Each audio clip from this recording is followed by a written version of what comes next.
Hey friends, Dana here. And yeah, sure, we got plenty of summer left, but we all know what comes next when the weather shifts from crotch soup season to frozen shriveled peas season. That's why I love my pals at Standard Heating and Air Conditioning. It's the perfect time to get them out and take a peek at both your AC and your furnace. Book your AC tune-up by August 21st and save $45 or save $90 when you bundle both. It's the early bird deal and it's the way to go for peace of mind on both ends. Go to standardheating.com and make sure to mention 93X when you book. The 93X Half-Assed Morning Show.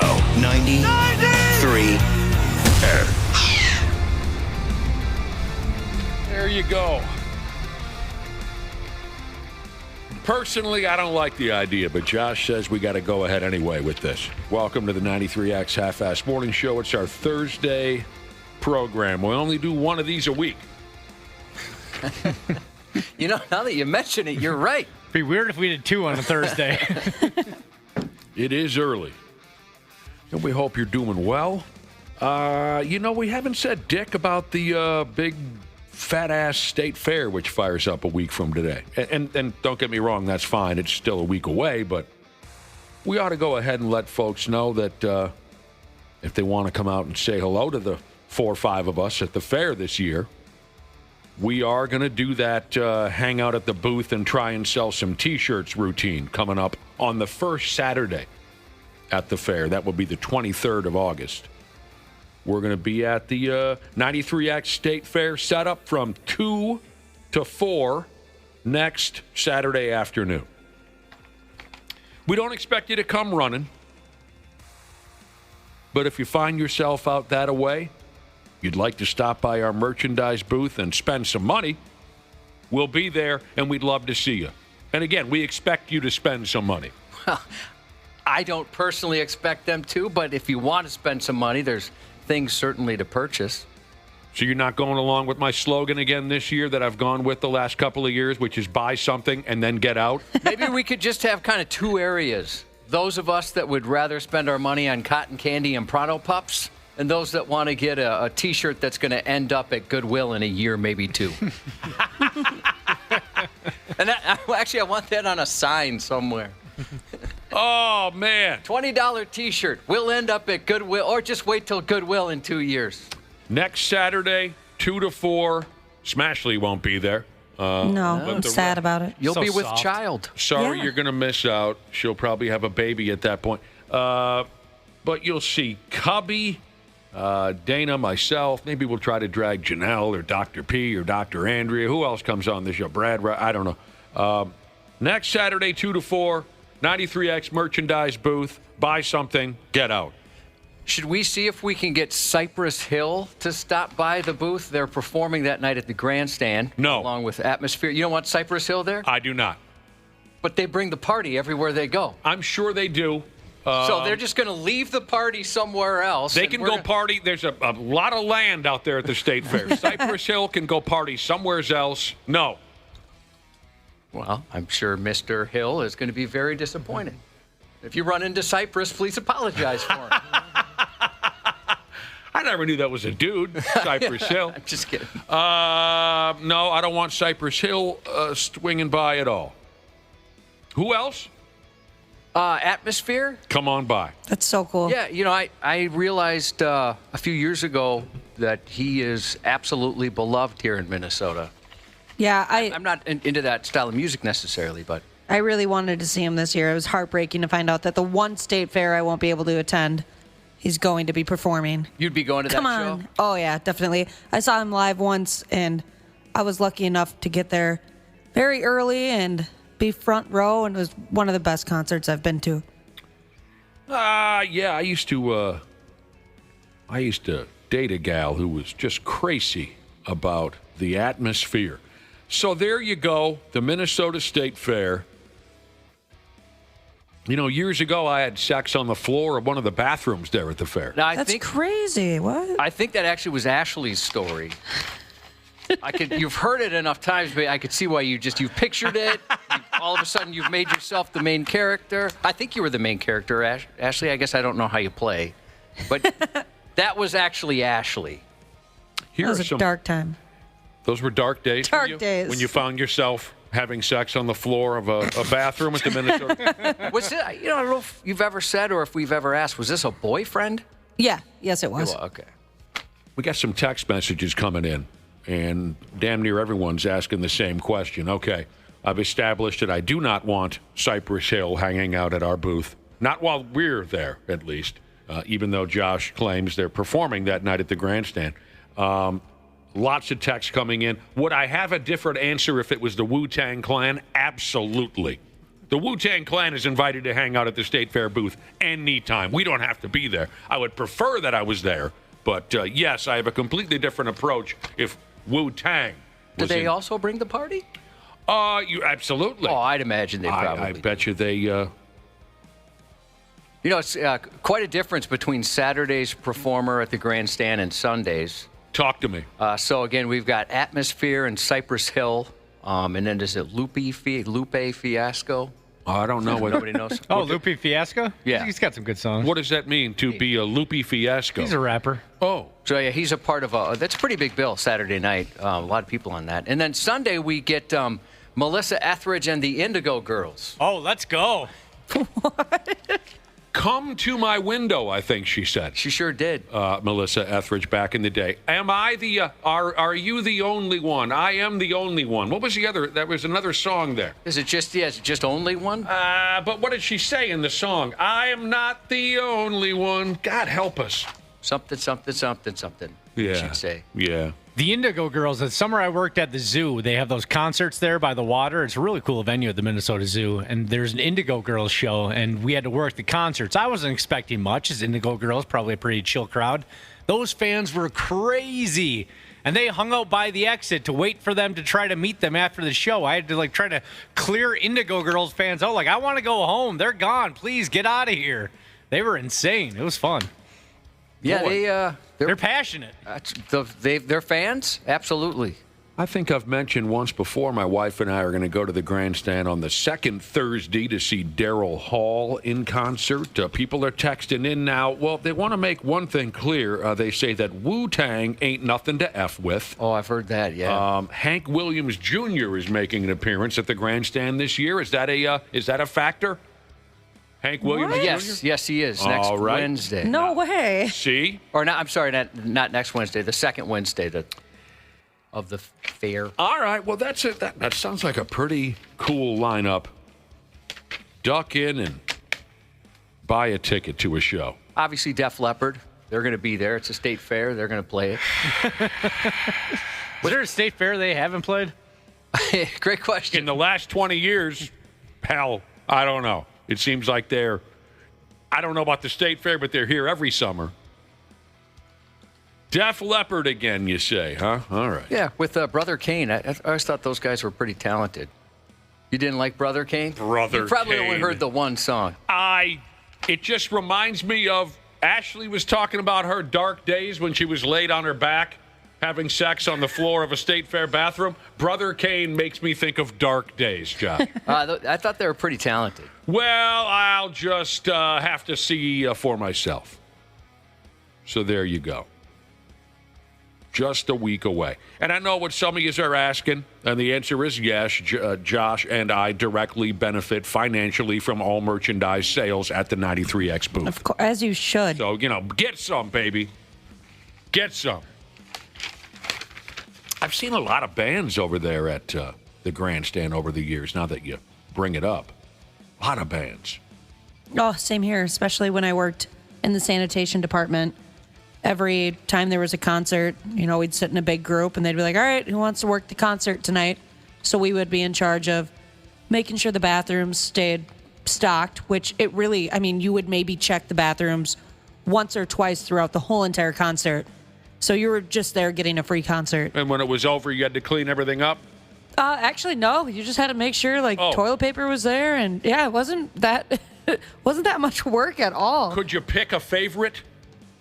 What do you mean, like a favorite? A favorite bathroom? You said you've seen a lot of bands. Could you pick a favorite? Yeah, probably. Probably wouldn't be the Grandstand bathrooms. All right, let me try this again. You said you've seen a lot of shows at the Grandstand. Yes. Could you pick a favorite? Yeah, definitely. Well, who would it be then? Probably Tesla when I saw Tesla there, or maybe I think it was either Tesla and Styx or Leonard Skinner and Styx. I can't exactly remember. It was so long ago, but I do remember that concert being the one that I was like, I think I might be into this kind of music. That's kind of cool. That is very cool. Tesla's a great answer. I've only seen Weird Al. That's it? Wow, I really? think that's the only concert I've. Maybe I saw Def Leppard there. I've seen them so many times. I guess I don't know for sure, but yeah, Weird Al is the one that stands out. That's the most fun I've had at one of those shows. I believe I was standing there with you. You were, yeah. That was fun. I thought I was a Weird Al fan until I went to a Weird Al show, and I realized I do not compare to real Weird Al fans. I didn't know all the moves you had to do. I didn't know any of that kind of stuff. It was awesome. Yeah, I'll tell you what. Well, Cubby, you ought to get in there a little more often. Grandstand's a great place to watch a show, especially the last, I don't know how many years it's been since they renovated the situation. Now, I didn't have a problem at all with the racetrack. I loved going out on Labor Day every year and watching the races there at the State Fair. I remember hating that when I was a kid. Well, I guess not really hating it, but I remember my ears just hurting really bad and my parents getting little earplugs for my ears, but they didn't do anything. We'd sit there in the cheap, broken bleachers back then, before they fixed the grandstand, renovated, whatever the word might be. We'd sit in the broken bleachers when we were young guys and watch that Labor Day stock car race. And you'd look down at your beer after a few laps, and there'd be a layer of rubber on top of your beer from it all being spit up off the track, obviously. So, it was sad when the racetrack went away. It was sad for a lot of us. But it made watching a show at the Grandstand so much more enjoyable, because some of you aren't old enough to remember this. When bands played at the Grandstand back when they had the racetrack, the stage would be in the middle of the racetrack, and then a lot of distance to the bleachers. You weren't allowed to stand on the racetrack and mill around with a crowd. It was just...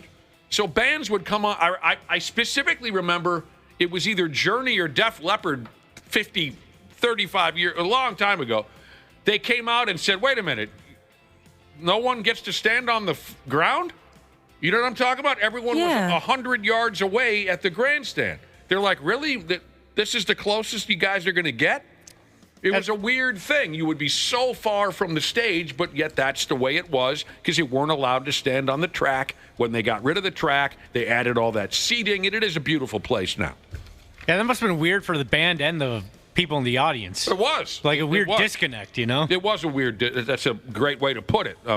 We didn't know any better at the time. We knew what to expect going into it, but it was kind of interesting. There were a couple of bands who were not informed that when they came out, the nearest fan would be all the way over in the Grandstand. Hey, we got front row seats, but make sure to bring your binoculars, because they're going to be far away. I always thought it was cool, even if I didn't necessarily like the artist, to hear the sound checks. For some reason, that's fun. I hope they do that. I don't know if they do that at a rap show or not, but I always thought that was pretty cool.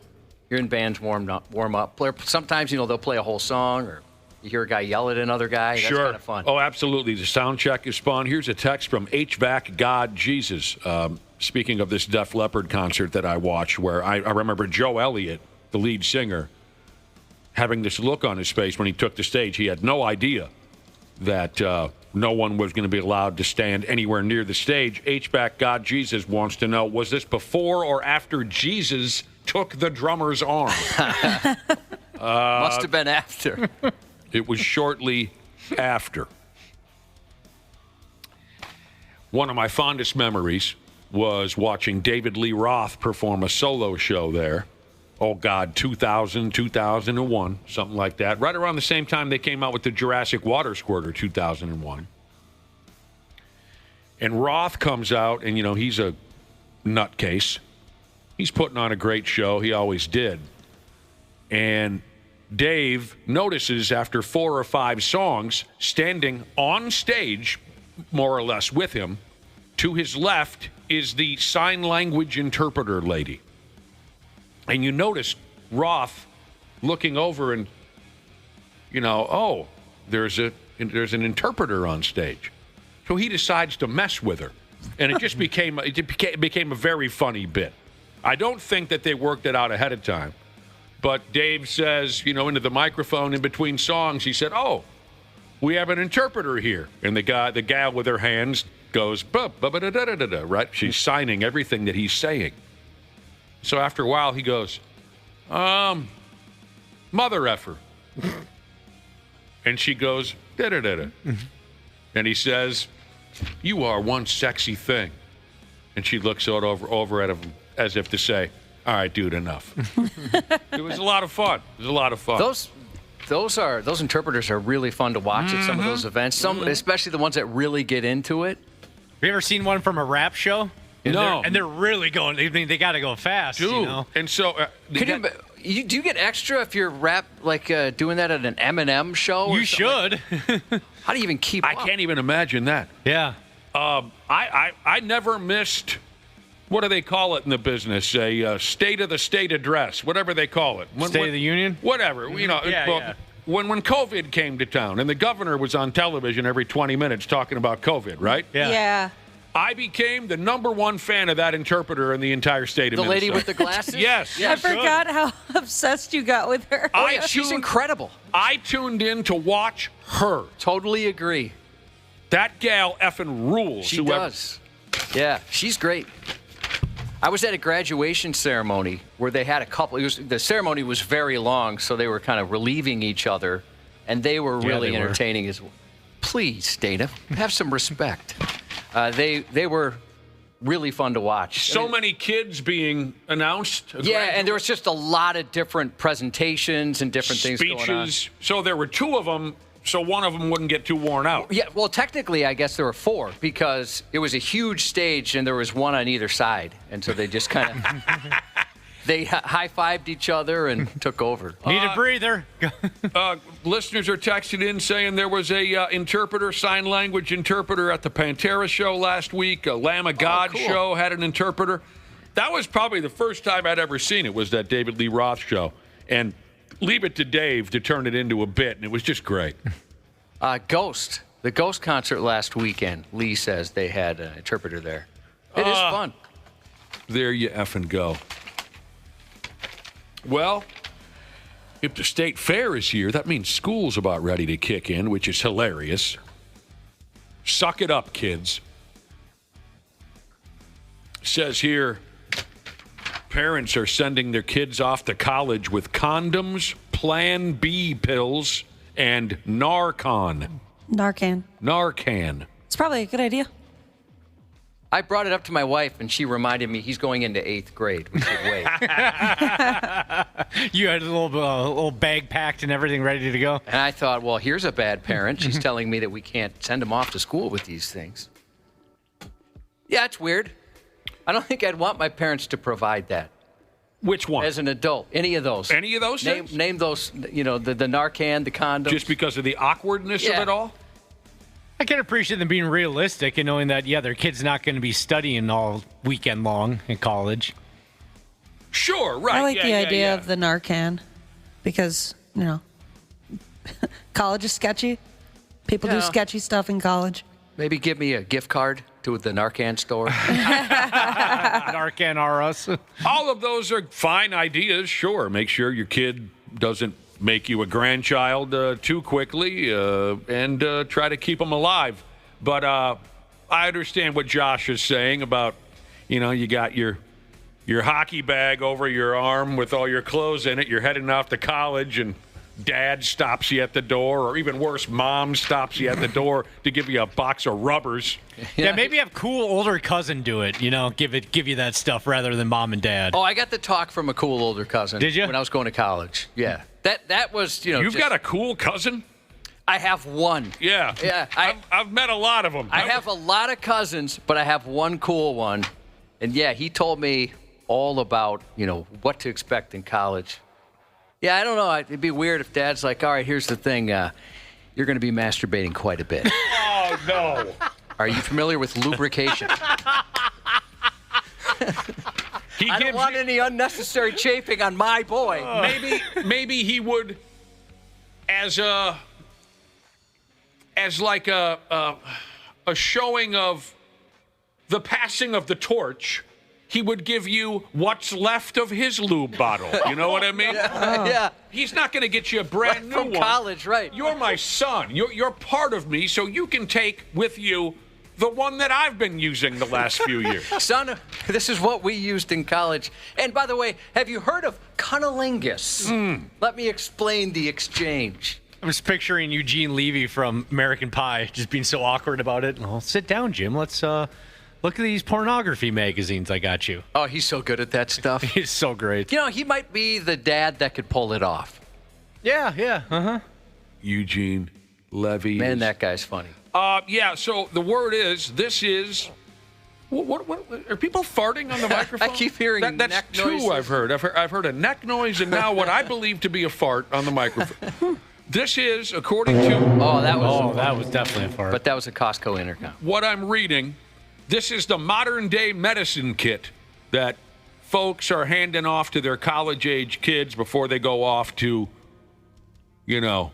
school. Rubbers, check. Plan B, it's a pill, right? I was just guessing. Yes. Plan B pill and some of that Narcan. It wouldn't really weird me out if my mom gave me this stuff before I went to college, but I don't know. I guess she's also like the reason I got on birth control. So after you do that, it's kind of like nothing's really off limits. Like, hey, we're putting you on this because I know you're having sex. Is that why? I was going to ask because there was a couple girls that got on it for like severe, their periods were very bad. Yeah. No, they just didn't want to be young grandparents. My mom didn't want me to follow in her footsteps. The periods were really bad. Yeah, there's probably a much better way to phrase that. But how young was your mom? When she had her first kid, I believe she was 17 or 18. I'm not too sure about that. Yeah, a friend of mine, she was 16 when she had her daughter, and she had always said, my goal in life is to have her wait, longer than I did. And her daughter got pregnant at 15. So no. It didn't work. Oh, man. It's actually like very common. I think there's some statistic out there where, if your parent was a young parent, the chances of you being one is much higher. I had my first child when I was 10. How are they doing now? They're actually older than him now. It's a kind of a weird deal. Hey, here's a listener texted in saying their very first ever live concert was at the State Fair Grandstand 1987. The Monkees Oh, great. Wow. and Weird Al Yankovic. Whoa. That's cool. I bet they loved that show. I actually looked up, some of these old lineups from past Grandstand shows. I love this stuff. I really do. I mean, the Osmonds, Captain and Tennille, Kenny Rogers, Eddie Rabbitt, Bob Hope. Reading about some of these, Johnny Cash. It truly is remarkable to think how many bands have come through town as part of the State Fair. Linda Ronstadt. And some of the hard rock stuff. Motley Crue, Def Leppard, Kiss. Ashley mentioned Tesla, more classic rock stuff. Styx, REO Speedwagon, Cheap Trick. It's just everybody and anybody. The Smothers Brothers, for Pete's sake, Josh. If I could do it all over again, I wish I could have seen the Smothers Brothers at the State Fair. Yeah, me too. I mean, then some really, really hard rock that I can't believe ever was allowed to play at the fair, like 3 doors down. Oh, jeez. I would hate to be the person that had to clean up after that. Ah, for God's sake. Huey Lewis in the news? Former baggage handling Jesus? I know. And That's I great. did not make it to that when Huey Lewis in the news. That's really cool. Do you have the year in front of you when Huey Lewis played here? It doesn't say.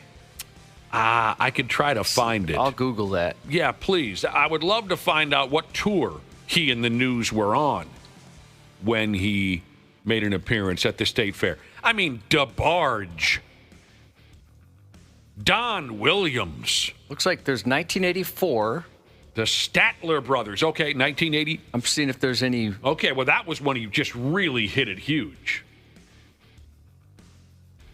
Dr. Hook. Air Supply. Oh, really? Wow. Yes, everybody. If I didn't already mention, Dolly Parton. Looks like 1991. Ooh. And I'm Googling this very quickly, is the last time Huey Lewis and the News played at the State Fair. Pat Boone. Garth Brooks played the State Fair. No, Dana, we're rolling through like legitimate bands. Yeah, bands that have a following, that people have heard of. That's my bad. Okay, here's the thing. Dana screwed up again. Somebody texted in and wants to know if this cool older cousin of mine is like, they think I made up this Ken person, a friend of mine. Ken is real. I have a friend named Ken. You guys didn't believe me. I said happy birthday to Ken once. I almost forgot about that. Everyone challenged me like, oh, Ken, sure, you've got a friend, right, and his name's Ken. Okay, a while back, yes, I remember that. You sounded like you were making up an imaginary friend. So No. Are you telling me that a listener texted and does not believe in this cousin They you think mentioned? that cool cousin I'm making up. That is not true. The Pointer Sisters played at the State Fair.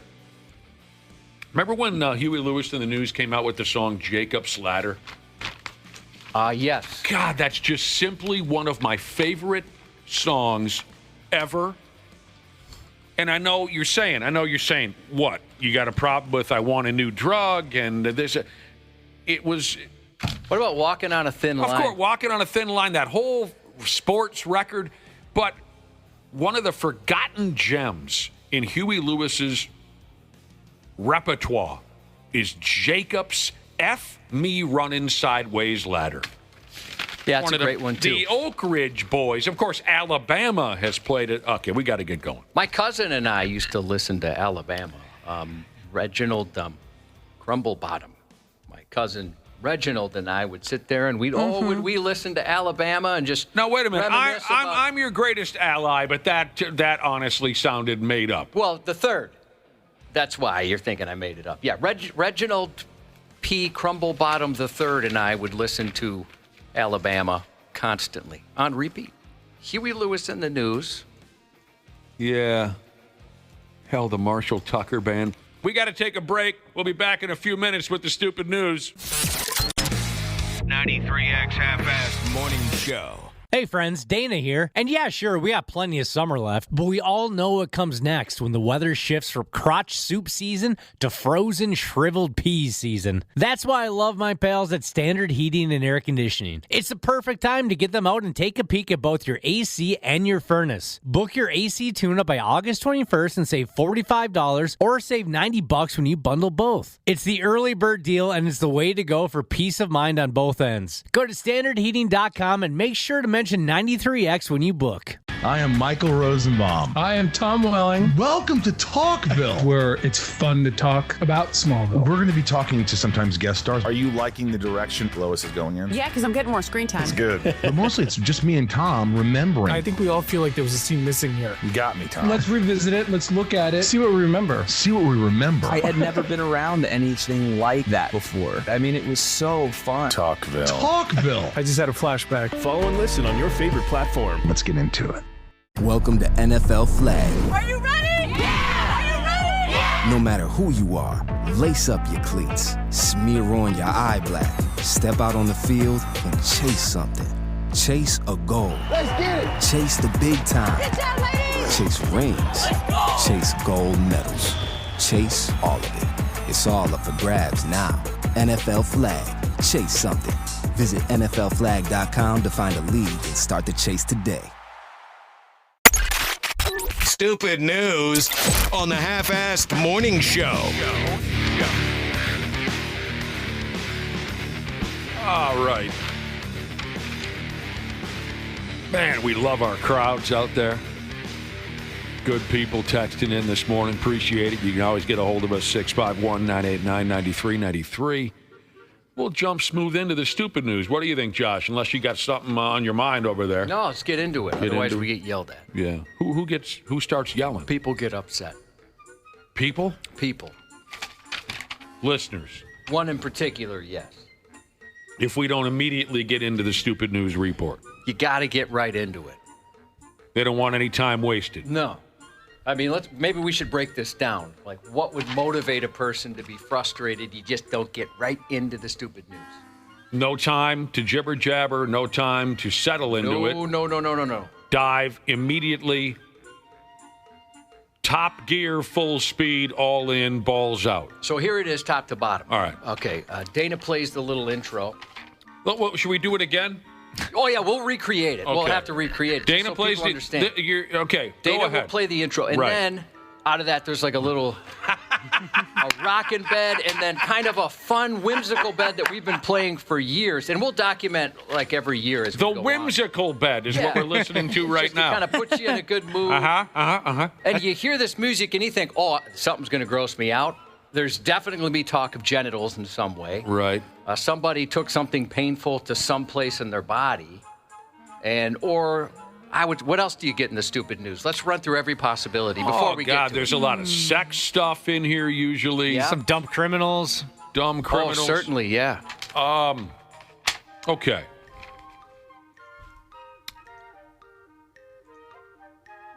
Okay, I think I understand. Well, should I hit the intro again just so we can give people the full effect? Hang on a second, Dana.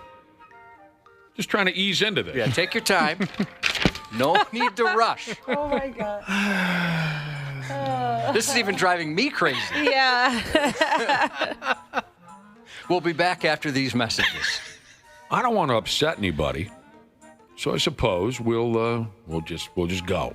We'll go. This effing guy. This is. Are you documenting this, Ashley? This is story number 1. I am, yeah. Stupid News Report, August 14th, 20 and 25. That's like exactly what I have written on my paper here. Hit record in 3, 2. No, hang on. 3, 2, 1, go. Okay. This guy sounds like one cold-blooded bastard right here. That's what I think. You go ahead and tell me where you'd go with this.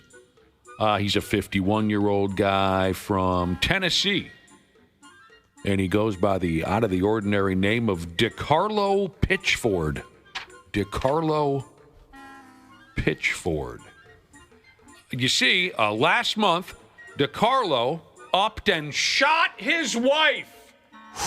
That's not very nice. I'm going to guess their marriage is in some trouble. I've never done that, to be honest with you.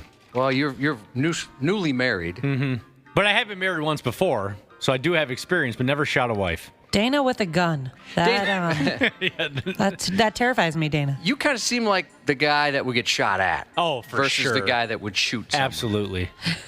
Or I'd be the guy if I tried to shoot a gun and ended up shooting myself. Yes, 100%. DeCarlo went ahead and shot his wife. Now, there aren't a lot of details on what the hell was happening at the time of the shooting. But the old lady herself, who lived to tell the story, she told the local police, this is what she said. She said this here. He was blocking her from leaving the house, and when she tried to deke him out to get past him, like a little Emmett Smith shimmy, she tried to shake him. He shot her in the guts. Oh. And after he shot her, DeCarlo said, I told you to stop playing with me. It's kind of cool. I mean, not the shooting part, but that's a pretty sweet line.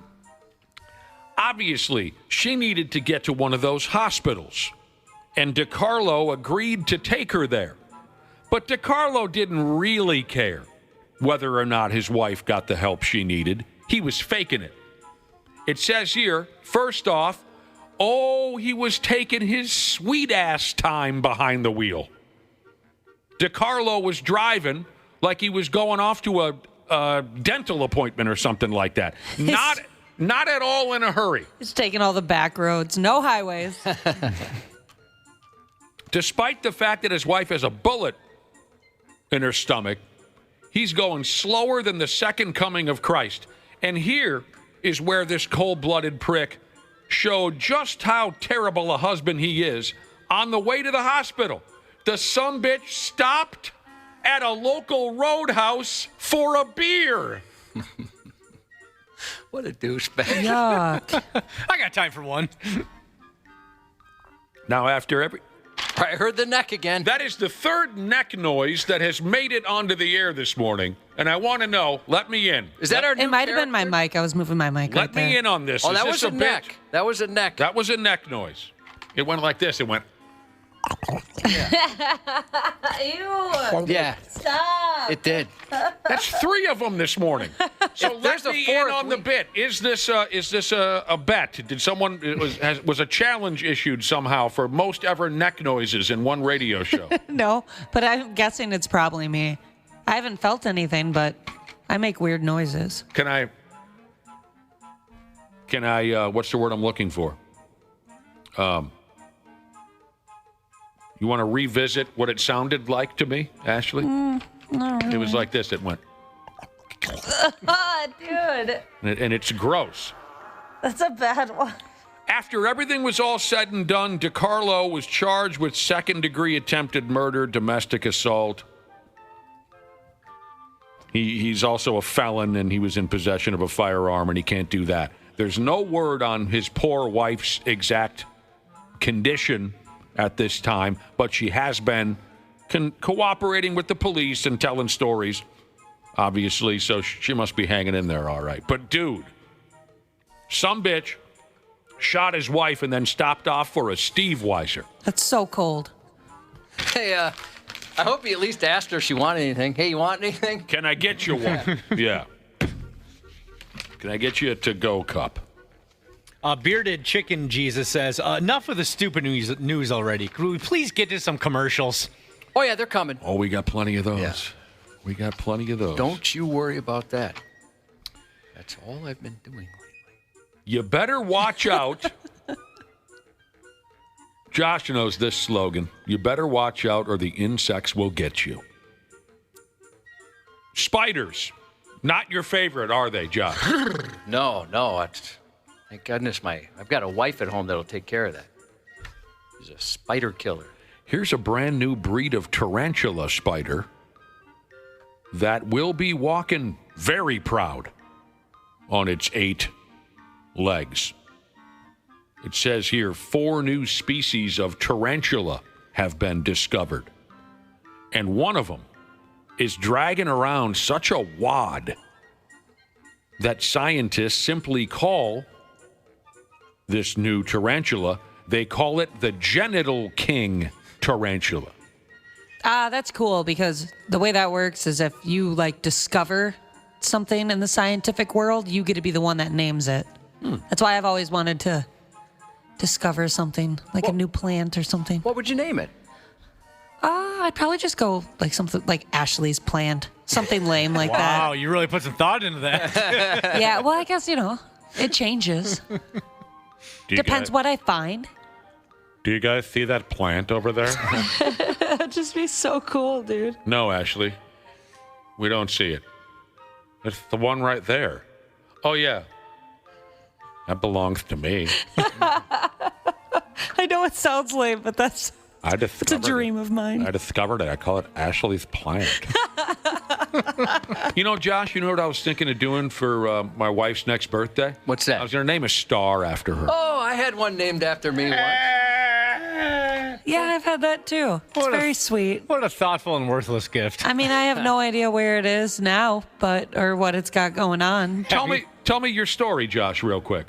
This is a mutual friend of ours, and this is when it was kind of big, right? It seemed like it was trendy to do such a thing. Oh, yeah. There was a stretch of time where this was thought to be so adorable and romantic, and that wore out very quickly, but go ahead. Yeah, she just presented me with a picture of the sky, basically, and a little document that said, "That's now my star."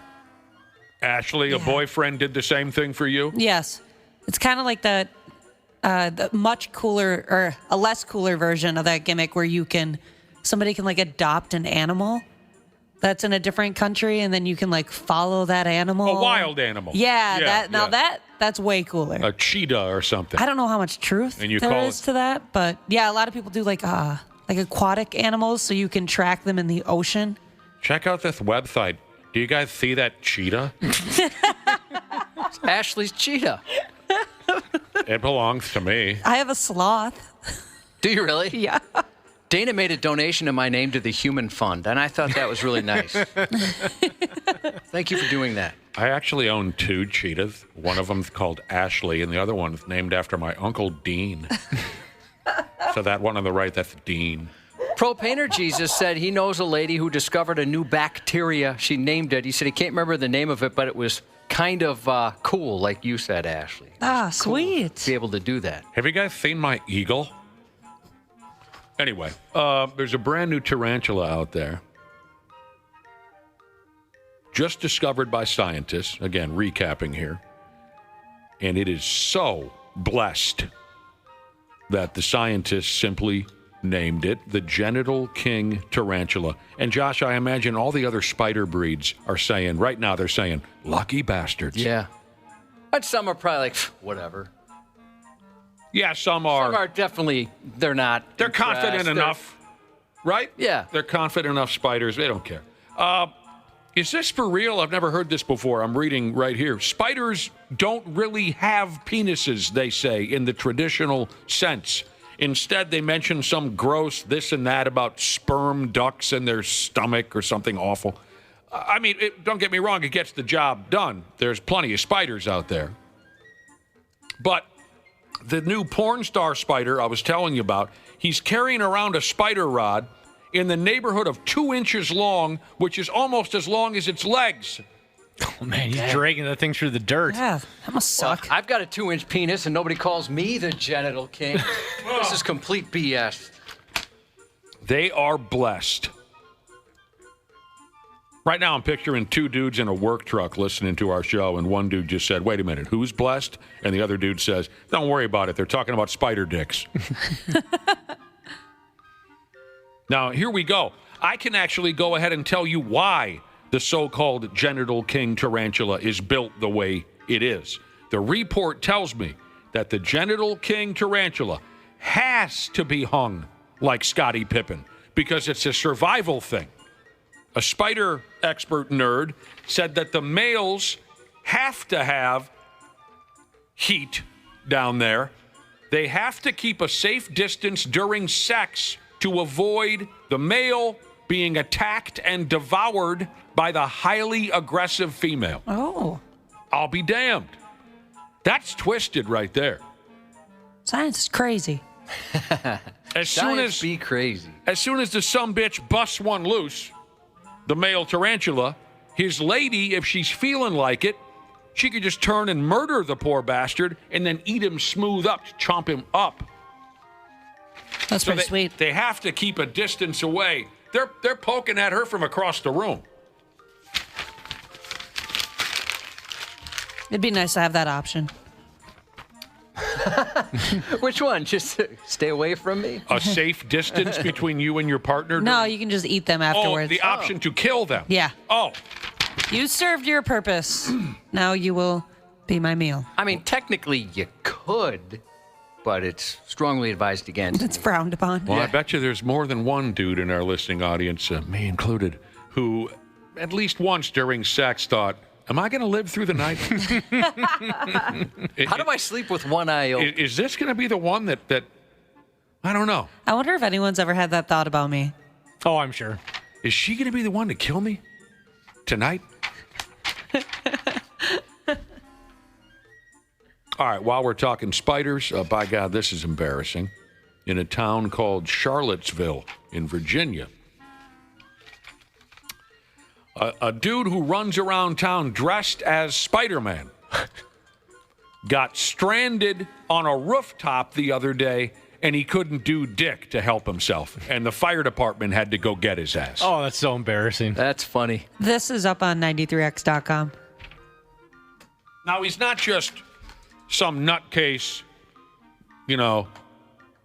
fresh out of a fentanyl den who puts on a Spider-Man outfit and then runs around town, urinating in that Spider-Man outfit all day long.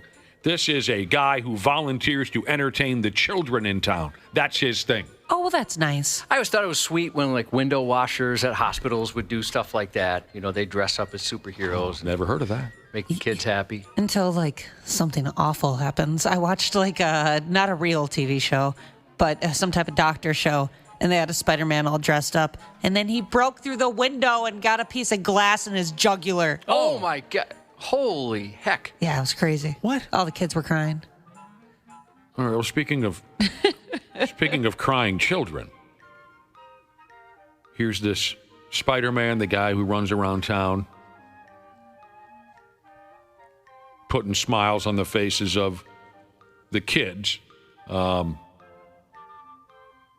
He got trapped up on the rooftop. Now, what happened was he legit scaled a building while kids cheered him on. And then the poor bastard hurt himself on the way up, and he knew he wasn't going to be able to get his broken carcass back down. And that sucks. And the kids booed him. Oh, no. Come on. Especially since you're Spider-Man. Mm-hmm. Yeah, the kids booed him. He's in pain. He's on the top of this building. He can't get himself down. And now the kids who loved him so much 10 minutes ago, they hate him. They boo him. That's so mean. I hope they have a paternity test because I think I know their father if they're laughing at somebody's misfortune. I think I might work with him. He gave the kids a thumbs up and whatnot when the fire department was hauling him down, but the kids still booed him. That had to hurt, maybe even more than it says here. Peter Parker there may have dislocated one of his knees on the way up. Oh, I bet that hurts. What hurts more, though, the dislocated knee or the booing? The booing. Oh, absolutely. That scars your soul, actually. The pain from the knee will go away, Ash. I like how the kids stuck around to continuously boo. So, Ashley, you were telling us you were watching a fictional program where the Spider-Man hero guy at the children's hospital goes through a plate glass window and dies in front of the children? Is that what you were just telling us? I can't remember if he died, but he did bleed out quite a bit. God, what the hell program? Was this a comedy? What is this? No. Was this The Boys? It sounds like it could be an episode of The Boys. No, I was thrown. I thought, whoa, all right. Didn't realize this was going to be a part of the show. Because I recently saw a YouTube video, and this was at least presented to me as a real video, of a parent holding their cellular telephone and recording their child in a hospital. And a dude in, I believe it was a Spider-Man costume, showed up, because that's what he does. He goes around to the hospital kids and tries to make them happy. And the kid's sitting there in a wheelchair or whatever, and Spider-Man says, "Hey, little Junior, hope you're feeling better. We'll get you out of here soon." Da-da-da-da-da-da-da. And he starts doing backflips around the hospital room, and he went through a window and landed awkwardly on a chair and just mangled himself. So maybe it was based on a true story then. Yeah, that's what I was curious about, because, and I'll tell you what, it cheered the kid up right now. The kid was laughing his balls off at this poor guy. Was it Grey's Anatomy, Ashley? Book nerd Jesus said that happened in Grey's. Does that sound right? Possibly. All those doctor shows blend together. So many. One good eye Jesus said he dislocated his knee once. 0 out of 10 would not recommend. Yeah, I don't want that. Yeah, but that hurts quite a bit. Oh, I bet it gets all big and gross. We will isolate that for future use. All right, speaking of young kids, little ungrateful, disgusting children, we're back at Chuck E. Cheese again. Boy, they've been in the news for not so great stuff lately. Things have been going down. I think last week we rapped about Chuck E. Cheese himself being arrested while on the job for stealing a lady's credit card or something. Here we are at Chuck E. Cheese again. Well, there was also the little girl that got punched in the face, the 20-person brawl. Oh, yeah. Some guy punched like a 6-year-old girl in the face. That? I'll tell you right now, I'm not afraid to fight a 6-year-old girl. As long as it's just one, yeah, I could take one on. So here we are at Chuck E. Cheese again. Yay. Right? Yay. Does anyone remember the Chuck E. Cheese slogan? When you're here, your family. Where a kid can be a kid. Oh, that's Olive Garden. I think, yeah, that was Perkins or something. Yes, you're right, Josh. What did you say? Say it again. Where a kid can be a kid. Yeah, the slogan at Chuck E. Cheese. You can build it, we can help. That's Perkins. Where a kid can be a kid. It's catchy. And I get it. The problem is, and I've seen this myself, it's the moron adults who tend to F things up for the kids at joints like Chuck E. Buy Damn Cheese. Grown folks. A lady in California got her oversized arm stuck in a kid's game at Chuck E. Cheese. The game is called Snow Day. And she got so stuck in there that the neighborhood firefighters had to come and pull her loose. I'll try to explain. In the kids' game, again, it's supposed to be for kids. Yep. You go into a large phone booth-shaped chamber. Balls drop from the top of the chamber. You're supposed to grab the balls and then put them into a hole within a certain amount of time. The lady got her whole arm stuck inside that hole, and she couldn't move at all. That sounds like an exhausting game. Well, not when you're 6. Yeah, that's true. Because it is a kid's game, right? Right. Unfortunately for this lady, there were plenty of people around with cellular telephones, and someone posted the video online, and now she's the latest internet jackass. Yeah, I bet they did a double take when they got there. The first responders discovered, wait, this is an adult? You know, we were expecting a kid. This is what happens to kids. Oh, I'd hate myself so much. I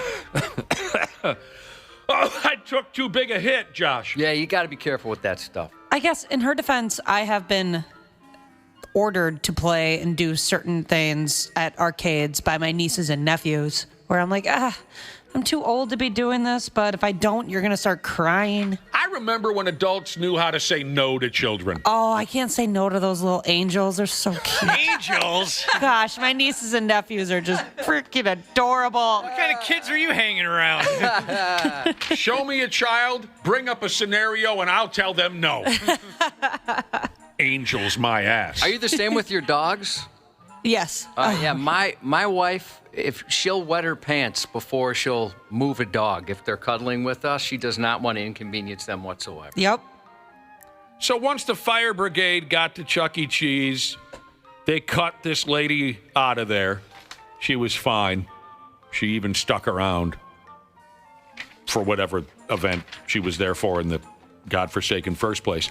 A Chuck E. Cheese spokesperson said the game doesn't pose a risk. You know, they had to make an announcement. They had to make an announcement on social media because they knew there's going to be a few parents out there who would say, well, we better cancel that game then because my angel child doesn't need to be stuck in the... And the Chuck E. Cheese guy had to say, the game is not risky for kids. Steelers fan Jesus wants to know if the lady who got her arm stuck is someone's stepsister. Yeah, that's the plot of what appears to be a very popular genre of pornography. But the Chuck E. Cheese spokesperson did go on to say, an adult was playing one of the games intended for children and decided to stick their arm in a hole not intended for hands or arms. Yes, stupid. God, it must suck to be a PR person at Chuck E. Cheese right now, especially things like that. Like, are you serious? We got to issue a statement on this. I think I'd rather be the PR guy at the airport or something like that, you know, than friggin' Chuck E. Cheese. Sports on the 93X Half-Assed Morning Show. Line drive right center field. That's a base hit for Clemens. Buxton will score. Keyshaw to third base. He's going to try and score. Bobbled in right center. On his way to third base is Clemens. He'll slide in safely. And the Twins have a 3-1 lead. F me running. The Twins won a game at Yankee Stadium. Unfortunately, some other Twins-related news that broke yesterday upset people to the point where I bet a lot of folks refused to follow last night's ball game. Yeah, it's been rough. What the hell are they doing over there, Josh? I don't know. It's been weird. I mean, I know they're your buddies. You're the biggest apologist for them. People were wondering, well, what's he going to say to spin this? I'm going to get to the bottom of this because I'm having dinner with the Hoeh-Lads tonight. Oh, it's your usual Thursday dinner? Usual Thursday dinner with the Hoeh-Lad family tonight. And so I can ask them, whatever you guys want me to ask them, I'll ask them. Because I certainly don't really know what the hell's going on over there. Just ask them what's wrong with them. I don't think they know what they're doing either. Or they don't know what's happening. What's wrong with you? Ever since they fired Dana, Things have gone downhill. Yup, that's where what they it screwed up. was. That's where they screwed up. They got the old Dana jinx.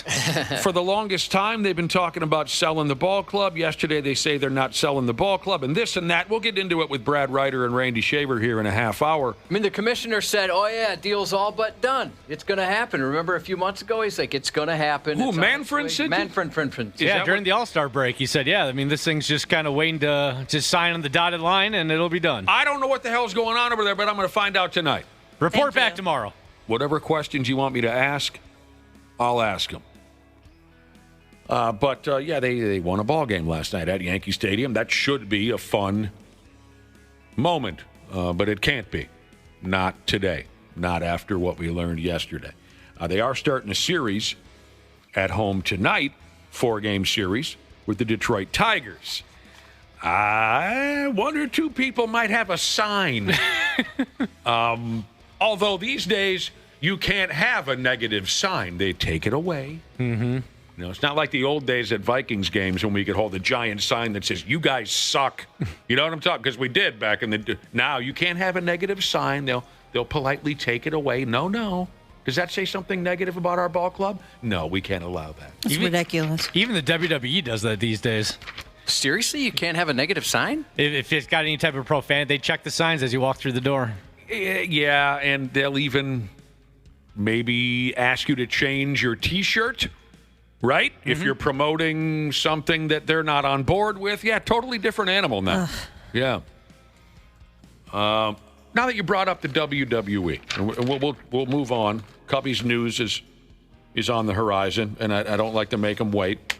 And I enjoy the hell out of his segment every single day. But now that you brought up the WWE, I need to mention again the greatest sign ever held up at any WWE event. And that's a bold statement because starting in the late 90s, almost everyone in the building had a sign. It's not quite like that now. No. But in the late 90s into the early 2000s, everyone had a sign with whether it be connected to their favorite wrestler or a message to someone at home. And a lot of it was inappropriate and it was hilarious. But the greatest WWE sign ever held up at any event was WrestleMania 23, which was hosted in Detroit. And a WWE fan had a WWE fan had a sign that said, WrestleMania 23, Lions 0. Very good. I thought maybe we were going to say the old classic, Goldberg eats corn the long way. I'm not familiar with that one. Oh, that was good. That one gets passed around a lot. Not familiar with that one. Cubby's News is coming up next. The 93X Half-Assed Morning Show. Hey friends, Dana here. And yeah, sure, we got plenty of summer left, but we all know what comes next when the weather shifts from crotch soup season to frozen shriveled peas season. That's why I love my pals at Standard Heating and Air Conditioning. It's the perfect time to get them out and take a peek at both your AC and your furnace. Book your AC tune-up by August 21st and save $45 or save $90 when you bundle both. It's the early bird deal and it's the way to go for peace of mind on both ends. Go to standardheating.com and make sure to mention 93X when you book. YouTube personality Benny Johnson has cracked the code on a new era of newsmaking. And we have some major members of the White House team that will be joining the program. I know it makes you uncomfortable. It makes me uncomfortable. But ladies and gentlemen, sometimes you just gotta dive right in and say, well. It's a new cultural landscape. This is the proper messaging. Thank you. Let's rock and roll. The Benny Show. Follow and listen on your favorite platform. Half-Assed Morning Show. They are in an alternate reality than ours. They are in that rock and roll rock reality. They surround themselves with these professional dickheads. And I'm not even really sure if they're aware, I don't think they're aware of how much they suck. 93X rocks. Knowing what I know now and all the technology that's out there and fake voices and everything else, Ding, ding, ding. 2 Florida women were scammed out of more than $160,000 by people pretending to be actor Keanu Reeves. They feel like ding, dong, dong, dongs. According to the Marion County Sheriff's Office, the women thought they had met Reeves through the gaming app Words with Friends and Scrabble Go. Stop this. The scammers used AI-generated voicemails that sounded like Reeves to make the impersonation more convincing. Good morning, my sunshine Diane. As you said last night, I am sending this recording to let you know that I cherish you and that I am loyal to you. You will always be my queen. Have a great day today, Diane. Love you. Kisses from your loving Keanu. Someone come get their mom. Oh, no. Poor ladies. Remember, if you don't know the person, don't send money, the sheriff's office warned. Scammers often target people when they're at their most vulnerable. Stay vigilant and protect yourself, they said. Come on. One of the victims was grieving the loss of her boyfriend when she began chatting with the person she believed was the actor. Over the course of a 3-year relationship, she ended up sending thousands of dollars thinking she was helping Reeves through a legal dispute with his manager. Yeah, because that's what he needs is money. Yeah, for sure. I'm sure he's hurting. Can you effing believe it, Cubby? Can you effing believe it? It's too bad that folks fall for it. Knowing what I guess people have said about him being so sweet and everything, I wouldn't be surprised if he did something to make this better for these ladies. Just give them the money? Yeah, or actually like go and visit them, send them a real voice message. Maybe give them a ride on Space Mountain. How did they find out they were being boned? Well, I think family members said, you've sent how much to who now? Oh, no. Oh, gosh, I would beat my mom's ass if she did something like this. She just blew your inheritance? Mother. A man in the UK lost hundreds after scammers used fake videos and messages claiming to be Jennifer Aniston. Jennifer Aniston. He was told to send Apple gift cards to help her with expenses, quote unquote. You're texting back and forth with Jennifer Aniston. Yeah. Right. Okay. You got to be pretty confident in yourself to think that was going on. In Argentina, a woman sent $15,000 to someone impersonating George Clooney, who claimed to be dealing with legal issues. A woman in France was conned into believing she was in an online romance with Brad Pitt, eventually sending him not him, but scammers, nearly $1 million, convinced that he was going through cancer treatment. Man. In each case, police say AI-generated texts and videos made the deceptions incredibly convincing. Experts warn that as technology evolves, these scams only grow more realistic, so staying skeptical online is more important than ever. Mind-blowing. Yeah, it's unfortunate. Let me ask you this, Josh. If Brad Pitt was a television wrestler, do you think his finishing move would be called the Pitt maneuver? It would have to be. Okay. It'd be pretty disappointing if it wasn't. You got to use that last name somehow. Mind-blowing what's going on out there these days with AI and all that stuff. Oh, AI actually just reached out to us. Oh, I couldn't. Send me all your money. Oh, okay, sure, no problem. We'll send you all the money. Yeah, so let me know your Venmo. So calm about it. An odoriferous Texas man will spend the next 30 years in the state's least luxurious accommodations after trying to turn his ex-bosses into ex-living beings when they confronted him about proper hygiene in the workplace. Court documents say 34-year-old Zane Hammond abruptly quit his job with United Freight Services after management reprimanded him for poor hygiene and not following the rules of driving a commercial vehicle. Got to wash your ass. Well, that didn't sit too well or smell too well for Hammond. Surveillance video shows Hammond marching into the president's office and firing a shotgun at him. Oh, my gosh. The victim avoided decorating the wall in cranial crimson by flipping his desk and taking cover. That's pretty badass. It is. Apparently, they had trained for an active shooter situation. That is sad, but helpful. Hammond then aimed the gun at the firm's president while attempting to load another round. Bad idea. Unfortunately for him, the president, the VP that is, decided to skip the corporate ladder and go straight to a chokehold. Video shows him tackling Hammond, throttling him into submission, and holding on until Phoenix police arrived with handcuffs and air freshener. This dude is sweet. The county attorney called the crime a violent and premeditated attack. Wow. You could have just showered. Yeah, right. And followed the rules. I don't know. I'm sure it sucked for those guys, too, to have like, oh, no, we got to talk. This is going to suck. Talk to them about it. But, yeah, the cops credit the training they had for their survival. How come we haven't had training like that? They don't care. There you go. Yeah, they're not too interested in that. But don't click on a wrong link. There's some trouble there. Oh, do I know about that? Yes, you do. A Utah woman is facing charges after police say she got frustrated with her cell phone and tried to shoot it. I think probably people can understand that frustration. The investigation began about 9 p.m. Saturday when a resident called police about a bullet hole in his fence. Earlier in the week, he'd also reported hearing what sounded like a gunshot, along with a man and woman arguing in a neighboring backyard. Police were called, but were initially unable to determine the source of that noise. On Saturday, the owner of the property found that bullet hole and determined that the neighbors had discharged a firearm, which resulted in the bullet coming through the fence, a police spokesperson said.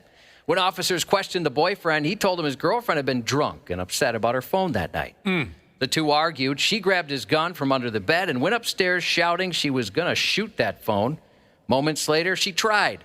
Not clear if she was successful hitting the phone, but she definitely hit the fence. He then went outside and the girlfriend gave him the revolver, told him she was trying to shoot her phone and didn't explain anything further, the spokesperson added. I kill my cell phone. When police questioned her, she claimed it was an accident, but wouldn't elaborate, and then said she just didn't want to talk anymore. Fresh off one bizarre phone-related incident in Utah, police in Redmond, Washington, were dialed into their own unusual case. Police arrested a man Friday after he apparently decided the most logical way to recover the cell phone he left inside a closed automotive shop was to stage his own break-in. Officers say he hurled a rock through the shop's door, slipped inside, went straight for his vehicle to rescue the phone he forgot. A neighboring business employee called police, who arrived just in time to watch the would-be criminal mastermind slip out of the back of the business. It's never that serious. So that was his best idea to get his cell phone back? Yeah, it didn't say if he tried other methods like calling the owner or if he just went straight for that.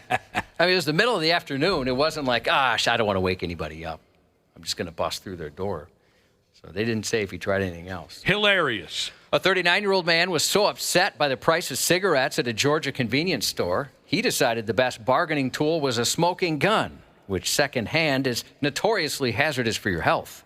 July 27th at 7 p.m., deputies responded to reports of an armed robbery. A man entered the store and started arguing with employees about the price of cigarettes. After storming out of the store twice, he returned. Not with a coupon, but a hatchet in a meltdown over Marlboros. God dang, now he's got an axe in his hand? Yeah. Perhaps unclear of the finer points of hatchet handling, the Marlboro maniac reportedly told workers, "I'm going to shoot both y'all." When deputies caught up with him, the smoke shop swashbuckler admitted he'd threatened to send them back in a box, telling deputies he was angry because cigarettes were advertised at $6 but sold for $12. See, because that's what the 15-year-old kid behind the counter is doing all day. He's deciding the price of cigarettes. Yeah, and swapping out the signs. Right. Before the Happathatchee nut job could get off a lucky strike, deputies closed in. But when they informed him he was under arrest, he responded the way any reasonable person would, by cannonballing into a nearby pond. When detectives tried to get him out and detain him, he once again responded the way any reasonable person would. He faked a seizure. My damn. Long before his outburst over cigarette sticker shock, the man's criminal resume already spanned more than 2 decades. He just cut loose with a... Can't arrest me. Having a seizure. Got a neurological disorder here. Oh, my God. Better get to the next criminal. There's a lot of layers to that individual. There really are, yeah. A Tennessee man's facing attempted murder charges after getting a buddy to set his wife's Camaro on fire while she was in it. Oh. Telling them, light the up, as he bravely cheered them on over the phone from a safe distance away. Police say 44-year-old Travis Davidson tried to barbecue his bae the night of July 30th. He and his side piece, 39-year-old Jessica Rios, were on the line with the arsonist that night, coaching them as they poured gasoline over the wife's Camaro and lit it up. Man, who did he get to try to burn his wife down? That's like, you got to have a good buddy that's crazy. I love all my friends, but not that much. We're good buddies, aren't we, Cubby? Yes. And I do not like your wife. But I was not aware of that. I'm not going to burn her for you. I'm not going to do that. I know you've got limits. Yeah. Would you burn a vehicle for him, though? Yes, I would. Yeah, I'm not going to burn a human being, but if Josh said, go to my house, burn my wife's car down, I would do it for him. Well, didn't you try to get Josh to help you with murder once? I did.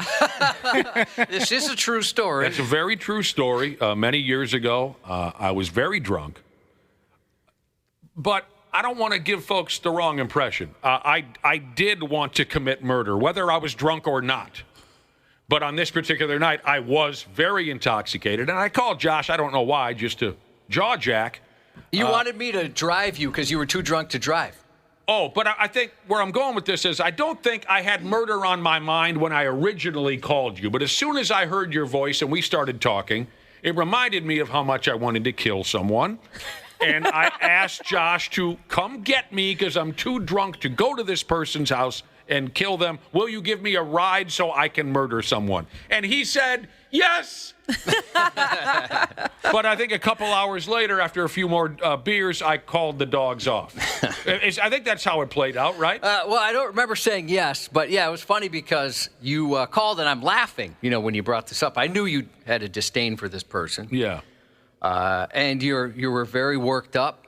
And, yes, I was. And you're like, I'm not joking. You think I'm joking around. I want you to come pick me up. Uh-huh. We're going to drive to this person's house, and I'm going to murder them.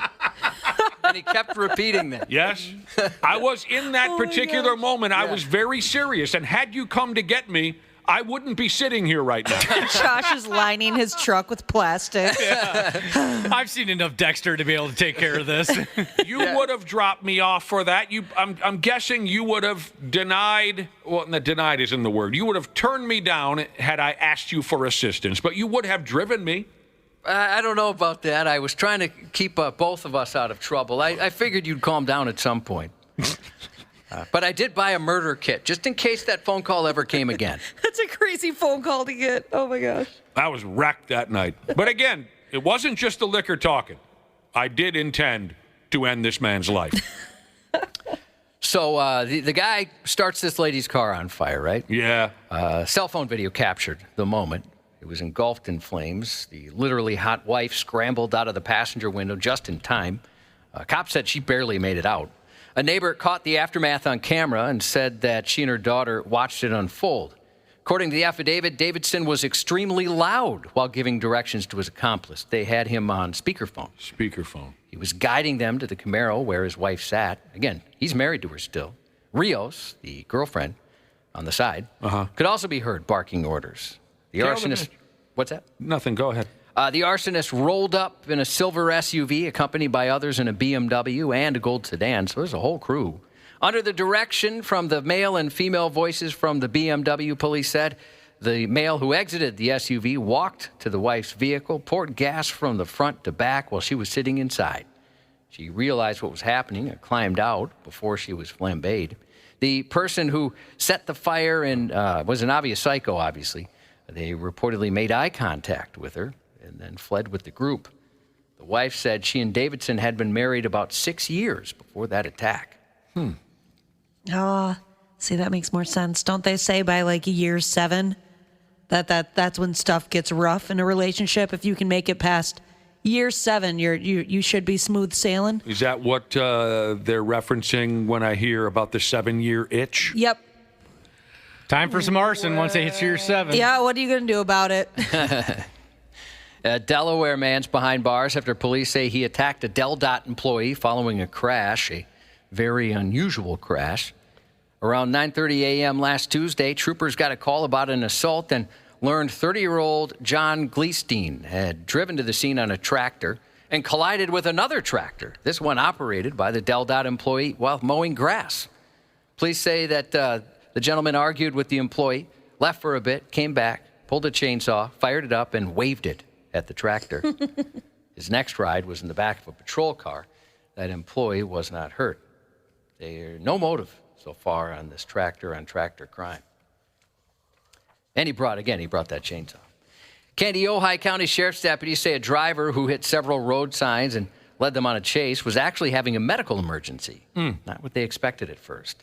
Started about 5:10 a.m. Reports came in of a vehicle driving erratically, striking multiple road signs before heading eastbound on Highway 12. They tried to pull the driver over, but after briefly slowing down, the car sped up again. The vehicle kept drifting over the center line, crossing the fog line, even veering under the shoulder and at times into the westbound lanes. When it finally slowed to about 20 miles an hour, deputies attempted a Brad Pitt maneuver, but it didn't work. The driver eventually came to a stop on their own, however. Deputies said the driver didn't immediately follow verbal commands after stopping and soon realized the person was experiencing a medical emergency. Yeah. They were taken to the hospital for treatment, though the nature of that emergency wasn't released. That's a scary. Yeah, I was on a ride-along once where I had no idea, like, this could happen. It was the same type of thing. They thought, like, they got a call about a drunk driver, but it was somebody in diabetic shock. Duh! And it looked like a drunk driver. When they pulled behind him, it looked what I'd imagine a drunk driver to look like. This is what the person looked like. I was hanging out at a bar maybe like 2 years ago, and next thing you know, a car crashed into the bar. It was pretty intense. It didn't go all the way through, but it messed up some vehicles on the outside. Well, I don't remember you telling us about this 2 years ago. Yeah, I'm surprised. I knew you 2 years ago. Yeah, I guess. It must have just slipped my mind. Were you living in crazy. Wisconsin at the time and that stuff just happens daily, that it just didn't even register as notable to you? I wasn't living there, but I was over there. Yes, you are correct. But yeah, they ended up doing some real damage, and it turns out that they were having, diabetic shock or something along those lines. 20 years ago or so, I was pumping gas in Bloomington. So as you might imagine, Josh, I was not in the greatest mood. You're already on edge. Hate Bloomington. And there I was pumping gas in Bloomington. And I got my hand on the pump, and I'm looking off into the distance, praying that eventually I will leave Bloomington. And there is a car racing towards the entrance of this gas station faster than all hell and headed directly at me. And it was one of those moments where I thought, do I run like hell? I was almost kind of frozen in fear. And the car jumped the curb, lands down into the gas station parking lot, on the brakes, comes to a stop. The dude swings his, driver's side door open. Swings his driver's side door open, and he goes, "Call an ambulance!" Oh, no. Some bitch was having a heart attack. Oh, my gosh. He was this big, sweaty character in a suit. And I reached for my cell phone, but someone on the inside of the gas station already had come running out with their phone in hand and had already called the police. I don't know whatever happened to the guy, but by damn, he was as white as a sheet. That's crazy. Pouring sweat. He was a bigger feller, too. But, I mean, good for him. Balls on that guy. He got off the roadway. That was why he was going balls out, because I'm sure he was thinking, I got to get my ass off the road here, because if I have a full-on grabber out here on Normandale Boulevard or wherever I was, I'm going to kill people. You know what I mean? Guy got himself off the road. Yeah, it's impressive that he had that presence of I'll mind. never Was able to forget. do it. I mean, when he threw that door open, Josh, he was already just laid back. He could barely hold himself up in his poor guy. Call an ambulance, he says. Glad no one else got hurt in that. That's terrifying. Yeah.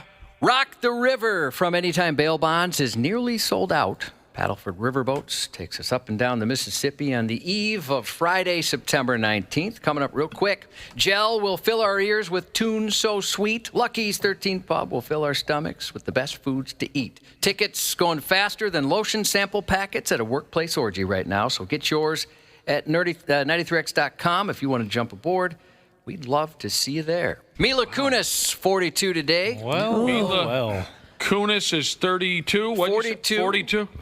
Magic Johnson turned 60. Magic Johnson. NASCAR Hall of Famer Rusty Wallace, 69. Oh, damn. WWE Hall of Famer Bob Backlund, 76. Jeez, I'll Louise. come in there, give you a cross-wing chicken wing right now.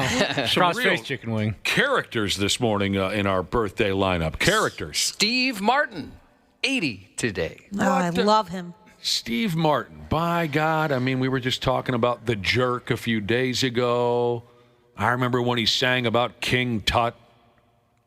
Yeah, I'm a fan. I just saw this week they released a trailer for Only Murders in the Building Season 5. Oh, when's it going to come out? Like 2028? I don't know if I saw even when it was going to come out. Oh, wait, maybe I did see. Hold on, let me see if I can. When my brother and I were little kids, we would dress up in kind of corny 70s clothing. Well, it was the 70s. We didn't realize how corny it was at the time, but we would put on the big collared shirts and a pimp hat, my brother and I, and we'd walk around the house going like this because we were two wild and crazy guys. That was a fun bit. We loved that bit. Next month, Ashley. What? September No way. 9th. That is so exciting. I used to watch the Cheaper by the Dozen. Is that what it is? Cheaper by the Dozen movies? Like crazy when I was a kid. I wanted to be a part of that family so bad. Saw it. What's happening? What was the show you're looking forward to? Only Murders in the Building. Oh, I tried that. I was bored off my ass. That makes sense. Sorry, Selena Gomez didn't do it for you? Bored off my ass. Staring at her the whole time? She's cute and everything. Bored off my ass. Call an ambulance. Best of luck to the folks racing at the Hutchinson Fair tomorrow and Saturday. Look for numbers 79, 60, and 71. Oh, we got a race, huh? Yeah. Thanks for listening, boys and girls. Happy 37th to a gentleman in Elko. His wife doesn't think we're going to say his name on the radio. Happy birthday to Pooping in Your Shoes, Jesus. Shout out to Everett and the crew headed to Six Flags today for a weekend birthday celebration from Dam Builder Jesus. And okay, fine, we'll say it. Happy 37th to you, Seth. Tell your wife to suck it. And that's 93X News. You know, I think it's every man's dream to have his dink be a source of peace in the midst of chaos. And massive appreciation of that dude and his huge knob. Randy Shaver on the Half-Assed Morning Show.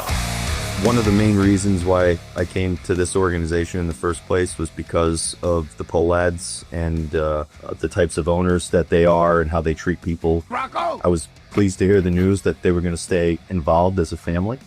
That's Rocco right there talking about. Randy Shaver, Brad Ryder, did you feel the collective pant wetting here in town yesterday? I guess in more ways than one, yes. Oh, you had a legitimate pant wetting? Well, we're getting that's an everyday occurrence. Did you feel the collective, in my neck of the woods, the panic set in yesterday when the very popular Pohlad family announced that the Minnesota Twins are no longer for sale? I wouldn't say panic. I think the word is anger. Oh. I felt the anger. If you read the social media, maybe. What's that? Well, definitely disappointment. I've never seen an ownership, and Joe Pohlad, I've never seen an owner take such incredible goodwill 2 years ago and light it on fire in 2 years like Joe Pohlad has done. This is a textbook example of how not to be a good owner in professional sports. From cutting the payroll to announcing you're going to sell to fire sailing 10 players at the trade deadline and then saying, you know what? I think we're going to keep the team now. You don't believe him when he says that he didn't know that they were going to trade away 10 guys? How tone deaf is this guy? No, of course he knew. I mean, that letter that they wrote is such BS. It's comical. It is absolutely. I don't think anybody's advising Joe Pohlad. I think he's just. Well, he's a billionaire, right? Who's advising him? Let me read part of the letter here. Oh, I hope you read my favorite part. Who's telling the man, don't do that? That's not a good idea. If you're just coming to, or if you've just been freed from prison or something and you didn't hear the news, the Pohlad family announced yesterday that, hey, we're going to hang on to the friggin' ball club after all. And for the last, I don't know, nearly 6, 8, 9 months or something like that, we've heard that they're going to sell the pig. So anyway, here's part of the Pohlad family statement. Randy just referred to it as BS. We see and hear the passion from our partners, the community, and Twins fans. Yep, favorite part. That passion inspires us. This ownership group is committed to building a winning team and culture for this region. one that Twins fans are proud to cheer for. Clearly, they don't hear what the Twins fans are saying because we're saying we hate you. Here's what I will say. If they're having trouble, they may be having trouble finding an owner. So I understand that, but you could still come out with a statement or a letter that says that and says that the team is still for sale. You could say that instead of saying we're going to keep the team. Sure. I think if they would have said that, people would have taken it better. People would have taken it as, we're having a little trouble finding the proper ownership right now, but we're still exploring options, and that type of message would have been better received than the one that was. Yeah, there's probably a different way, a better way to put it. Sure. Yeah. And why announce it now? I honestly don't think, you guys, that anything other than announcing the team had been sold is good news for the Pohlads. It's just, there's no other way to put, this is the worst way, for sure. But there's no other way to put this. I don't know about finding the best owners, Brad. I just don't think they're finding their best price. I don't think that they're, this is all about, this is all about money. It just clearly is all about money for the Pohlads. This is the same ownership that tried to contract the Twins 20 years ago, tried to get rid of them. They are so tone deaf to what the fans and the people are hoping to have. And if you think this ownership all of a sudden is going to start spending money to compete, you're dreaming. They may slash even more now. It's such a mess.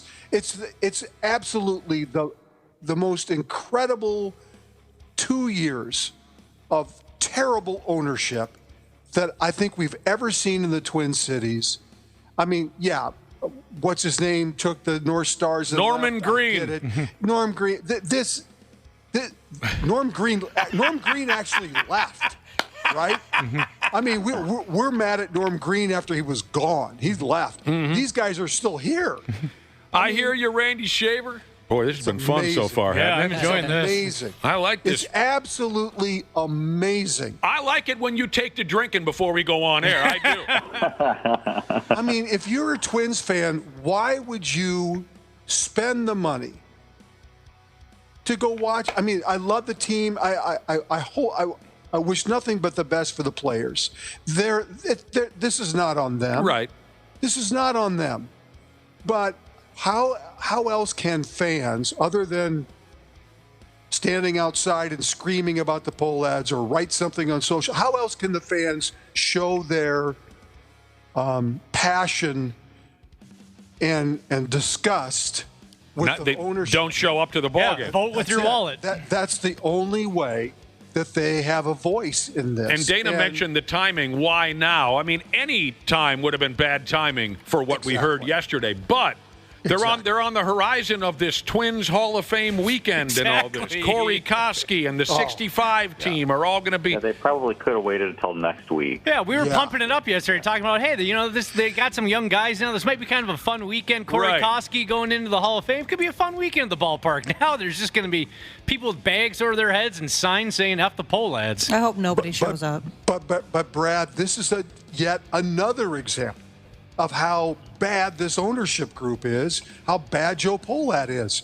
Why wouldn't you wait until after? What difference would this mean coming out today or after the big weekend? What they need is they need a director of common sense, just an everyman like one of us who they run an idea by and we go, no, are you serious? That's stupid. Are you kidding me? I am absolutely flabbergasted. My sense, and I know a few people who work over there, and so do Randy. My sense is that the ownership group is making these decisions despite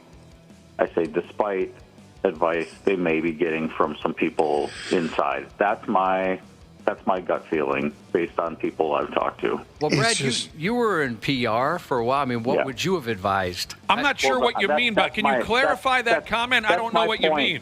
I know somebody who works in PR over there very well, and so does Randy. And I talked to him on Sunday a little bit, and I think there's a little bit of I think that the ownership, and this happens sometimes. People who don't work in sports or haven't worked in sports, the ownership group decides they want to do something, and you can go to them and tell them, no, I don't think this is a good idea, and they do it anyway. And that's my sense as to what's going on. So. Boy, I think I'd wait until there was another absolutely huge news story and try and sneak that one under the radar. Yep. Yeah, the old Friday news dump. Right. Do it on a Friday afternoon. 2 pumps and a squeeze, Jesus says. Twins fans right now feel like they just got gaped by a baseball bat. Yeah. And Josh, didn't you say that your season ticket package, they emailed you the other week and said if you want to keep it, the price is going up next year? Yeah, the price went up. It's hilarious. Folks are piffed. I know a lot of people, friends that have canceled their season tickets, and these are friends that are rose-colored glasses, like always support the Twins no matter what, even during the rough times. When you lose those people, you've lost the whole farm. Same here, Dana. The most diehard Twins fan I know. He's done with them. I used to be a Broh-Lad. You changing your tune? Are you going to cancel that dinner tonight? Every Thursday I have dinner with the Hoeh-Lads. And I could ask him some things tonight if he wanted me to, but I'm thinking about canceling. I'm no longer a Broh-Lad. Here's what people said on social media, at least the ones I can read out loud that don't feature graphic language. At this point, Banana Ball is more serious than the Hoeh-Lads are. Another Twins fan called the Hoeh-Lad family the Jerry Jones of baseball, referring to the lunatic owner of the Dallas Cowboys. Yeah, I saw people saying that they're worse than Jerry Jones. I haven't felt this hopeless since Blair Walsh missed that 27-yarder. Whoa! I would say that Jerry Jones, he truly wants to win, but Jerry Jones doesn't listen to anybody. He's one of those guys like Brad was talking about, who just does what he wants to do because he can, and puts his foot in his mouth too often, and he's out of his mind.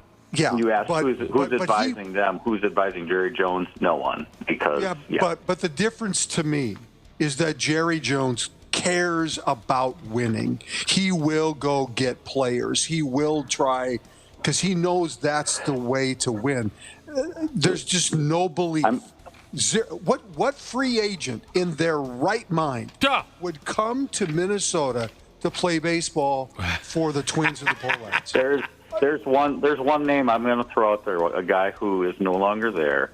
Randy knows him well as well. Great guy. We've talked about him on the air. He's been gone now for almost a year. The Hoeh-Lads used to listen to him. Dave St. Peter. He is not there, and I don't think that would have happened if Dave St. Peter was still there. Dave St. Peter always came off like a straight shooter, a guy with common sense. He would have advised business him not to send out that letter yesterday. He would have advised. I'm convinced of that. I'm not Randy? saying. Yep, I totally agree, and I'm not saying that Dave left because he knew all this was coming, because I don't know that. But his timing in leaving the Twins and his role as the president of the Twins couldn't be any better, because he's not a part of what's happening right now. I don't think Dave would have let this kind of thing mushroom like this. It has just mushroomed into madness. And they used to listen to him. I know they would listen to him. Yeah. Retired. Go ahead. I was just going to say some 715ers are texting in saying, hey, jump on our bandwagon. Come on, be a Brewers fan. 12 in a row. Now's the time. I mean, I'll certainly root for the Brewers once the playoffs start. Free burgers, Josh. Oh, I saw that. Yeah, if they win 12 in a row. 12 in a row. They did last night. They free burgers for the city. Yeah, I got information on that here in a minute. Okay, 715ers. I'll agree to join your Brewers bandwagon if you promise to leave our hockey team alone. And also if you promise to win a couple games, because anytime the Twins are in the playoffs, I always kind of root for the Brewers, and it seems like they get swept every time. Yeah, the Brewers suck. Anyway, but Randy, what about the 2 new limited partners to join the ownership group? That doesn't give you a little sense of... Of course not. Were they bamboozled? Because what are they thinking? because Joe Hoeh-Lads is still in charge. And as long as Joe Hoeh-Lads is still in charge, this team is tone deaf to what the fans want. They're not going to spend the money. It's all this whole thing is just a ruse right now. Retired liquor store Jesus says all Minnesota sports fans feel like Charlie Brown when Lucy pulls the football away. Oh, that's perfect. Absolutely. That's perfect. Son of a bitch. A few people are texting in wondering if this is fake, just to try and maybe get a bargaining chip with another buyer. It's not fake. You're not going to do this to be fake. No. Now, they may sell the team. I mean, anything's possible. Absolutely. They can say this, and they may turn around a month from now and sell the team.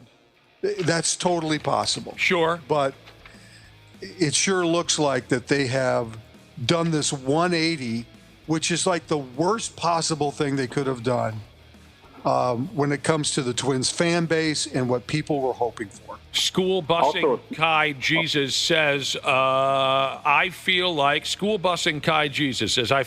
the bird that Randy Johnson hit with that fastball.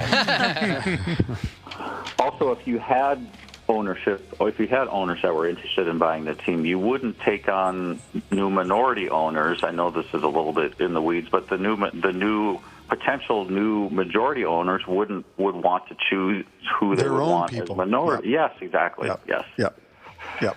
The whole thing is just a colossal mess. Cluster. It's just with a capital C. And again, we already mentioned, they're headed towards this supposed celebratory weekend. And now this happened. And the friggin' Twins win a game at Yankee Stadium last night. We should all be falling down and touching ourselves right now, but instead it's the darkest day in Twins history. At least that's the way it feels. Well, it's one of the darkest days for sure. What were the other ones be? We've had a few.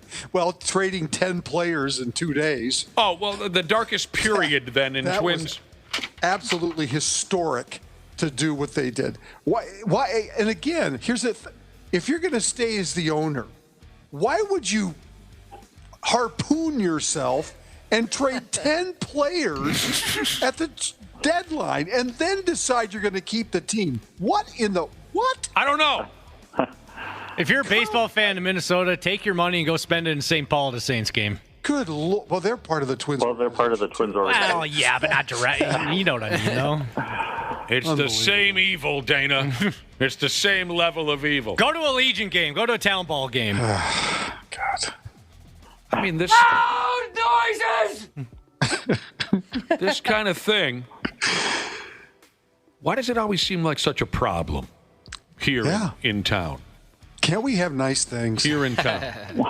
No. Teams are bought and sold up and down. Around here, it always seems like a problem. Always a process. With the Timberwolves, you had Alex Rodriguez and Jennifer Lopez playing a tug-of-war with Glenn Taylor. You had the North Star and Norm Green thing years ago.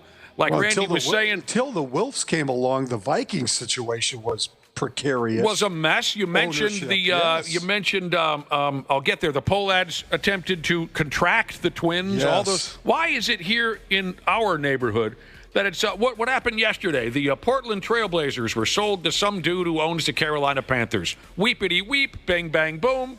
They made a transaction. Around here, it's misery. Maybe it's because we're too nice. We need to start setting stuff on fire.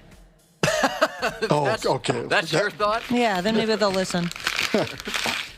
People have said like they're worried about what state the Broh-Lads statue is going to be in. Oh man, I forgot about that. Well, they have a statue? Yeah, yep. Carl and Eloise. Let's not desecrate dead people. No, Ashley, I will say this. I have never seen a pregnant lady commit arson. There's always a first for everything. Well, let's go back to Arlington. Maybe we'll see it. Well, I hope we don't burn anything down. Let's not burn anything down. So there you go. Randy Shaver, if you were sitting next to me right now, I'd give you a hug. Yeah.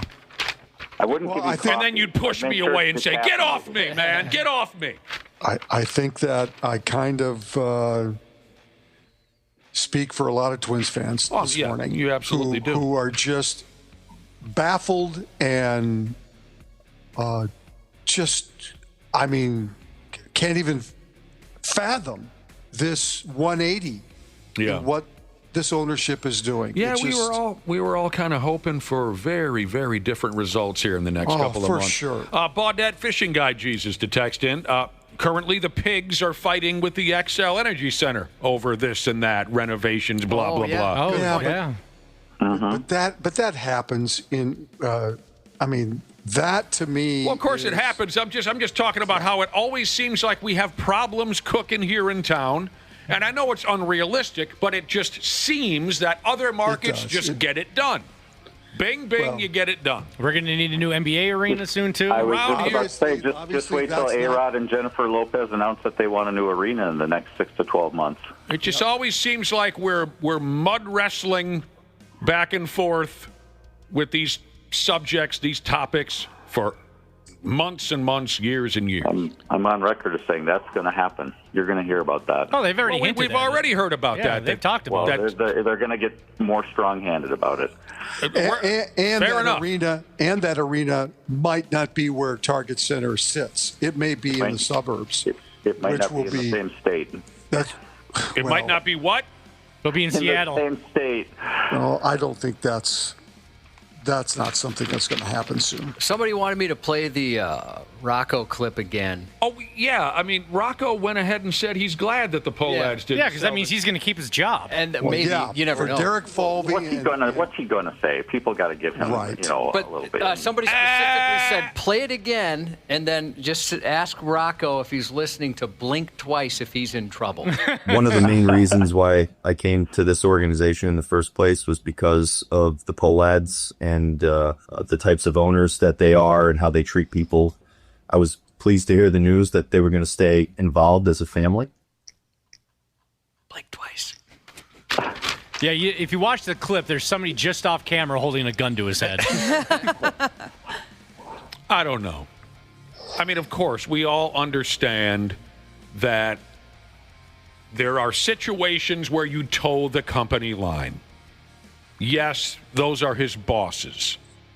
But this feels a little different to me, where maybe you don't just say, oh, I couldn't be happier.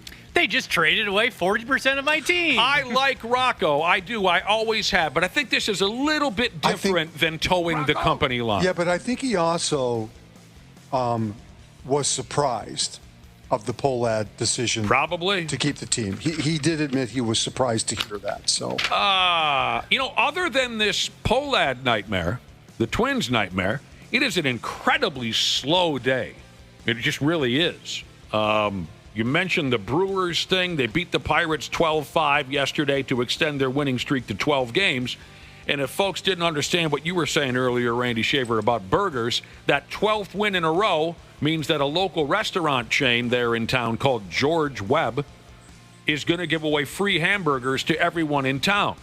They've had a long-standing promotion going back to the beginning of time in Milwaukee, where if their local team wins, I think originally it was like 17 in a row. That's correct. Yep. But over the years, it's changed. George Webb, the restaurant, has this long-standing promotion to give away free burgers if the Brewers win 12 games in a row. This has been accomplished before in the years of 1987 and then also in 2018. And now, again, this year. They estimate they're going to have to give away as many as 100,000 hamburgers. Oh, my God. I think I read in 1987 when the Brewers started the season 13-0 and hit that mark, George Webb, the burger joint, gave away 170,000 free hamburgers. Jeez. I mean, George Webb, I know I've seen a little bit about, I've actually not been in the restaurant, but I've passed them a couple of times, seen their buildings, whatever. I think they started this when the Brewers were a minor league team. Yeah. In Milwaukee. I mean, that's how long ago this promotion has been on the books. So some local outfit here in town. Some local outfit here in town should jump on that and say it's a great promotion. Since we're half the organization the Brewers are, if the Twins win 6 in a row, we will give away. That's a good idea. And I think they'd be safe, Brad. Yeah. There you go. Oh, anonymous Major League Baseball Very manager smart. Jesus text into saying, "Hey guys, blinking twice from Minneapolis." Anonymous Major League Baseball umpire Jesus? Manager Jesus. Umpire. Yeah, manager. Sorry. So that's the friggin' deal. The misery continues. God knows what's next. 6 weeks ago on July 3rd, the Los Angeles Dodgers held a 9-game lead in the National League West. Since then, they've gone 12 and they've only won 12 of 33 games since then. And now, after being swept by the Angels, the Dodgers are trailing the San Diego Padres in that division by 1 game. Good. And those two clubs play this weekend. Wow. God, I wish we could have these kinds of conversations. Yeah, exactly. The Twins. I wish we could have these kinds of conversations about the Twins. Now, that sounds pretty cool. I enjoy watching the Dodgers fail. Like we talked about, with all the Hall of Fame stuff going on this weekend, the Tigers in town. Imagine if this was, they were a half game away from each other for the top of the top of the Central. How fun that would be. Yeah. Do you think during the special events this weekend at Target Field, with the 65 team being back in town, what's left of them, with Corey Koski going into the Hall-Ski, the Twins Hall of Fame, do you think anyone dumps a little Pohlad BJ into their speech or anything like that? I don't think so. No? No. Do you think anyone makes any derogatory comments about the Twins' current situation? I think Koski's too nice of a guy to do anything like that. They won't do it. Do you think Jim Cott grabs the mic and says, "Run for your lives! This is the worst situation. What are you doing buying a ticket to this?" Jim Cott says. Yeah. I mean, we can hope for something like that. I'm trying to think of a former Twin that's kind of outspoken, where it'd be like a WWE thing, like, "Oh, but that's AJ Brzezinski's music," and he comes out and just cuts a promo against the Pohleds. Dude, He'd be the guy. He'd be the guy. Yeah. AJ would be that heel that comes out of the locker room. Mm-hmm. His music interrupts a speech. That would be incredible. By God, King! He's dressed up like one of the Road Warriors. He's carrying a chair, and he just cleans house on everyone on the ball field. That's a brilliant scenario. I don't know why we can't have nice things, Randy. Yeah. The word that kept coming to mind yesterday was just defeated. You know, it's like not even anger anymore. It's just like, oh, well, that was a fun portion of my life, and I'm not going to care about the Twins for a while now. Yep. That's too bad. Mm-hmm. It really is. All right. I guess we can move on. I mean, keep sending in your fun, sarcastic, mean, angry text messages about the situation. We enjoy the hell out of that. But we can go in a different... I mean, thank God for NFL preseason football. Well, there's a big one on Saturday here in town. Yeah. It's a Josh Dobbs revenge game. Josh Dobbs. He's in town. Yeah. It's unbelievable. He is in town. Thank God for... Yeah. He plays for the Patriots now. If I could describe NFL preseason football by using just one word, I think I'd go with flatliner. That's a word, right, Josh? Flatliner? Yeah, it's a flatliner. You don't want to be one of those. Josh says it all the time. He says, don't be a flatliner. Don't be a flatliner. Also, don't be talking trash. Don't be talking trash. Not that it matters to anybody, but it's a slow day, other than the end of the Minnesota Twins. But CBS Sports watched all the preseason NFL ball games last weekend, and then they went ahead and came up with the most fitting one word to describe 40 notable quarterbacks who played in week 1 of the NFL preseason. Okay, here we go. Obviously, not a chance in hell I go through all 40 preseason quarterbacks. I'd rather eat that cat poop. Oh, start with the Panthers and then go to the Jaguars and then maybe the Browns. Do you see it, Josh? The cat poop? Yeah, I see that. I will not eat that cat poop. I bet I can talk you into it at some point. No. Throw some hot sauce on it. You will do it immediately, Josh said. And I said, no, when he presented me that cat poop. But here's a few preseason quarterbacks you might take an interest in. Again, one word to describe them. Joe Burrow of the Bengals, sharp. They went with the word sharp. A lot of research went into that. Sure. Well, they only got one word. Good grief. You got a problem, Brad Ryder? Well, not with the fact we're talking about it, but I mean, who does these things? Seriously, anyway. Anthony Richardson. Down one preseason game. They probably have some little intern. This is like their time to shine, Brad. I guess, yeah. Anthony Richardson of the Indianapolis Colts was described as battered. Remember, his finger about fell off during the game. Yeah. That describes Oh, it. yeah, it went sideways, didn't it? Yeah. Ugh. But if it stayed on, and they said he can still use it to play football. Yeah, it's like Alan Page's pinky finger. Oh. It was a letter Z. Yep. Alan Page's pinky finger is a letter Z. Yeah. Shedeur Sanders of the Cleveland Browns was described in one word as composed. And that's nice. That's a good quality in a ball player. Yeah. I like this one. This is one of my favorites. Although I've never heard of the guy. Sam Hartman is a quarterback for the Washington Commodores. This is really the one word they use to describe him. Iffy. You love that word. I do. I love that word, iffy.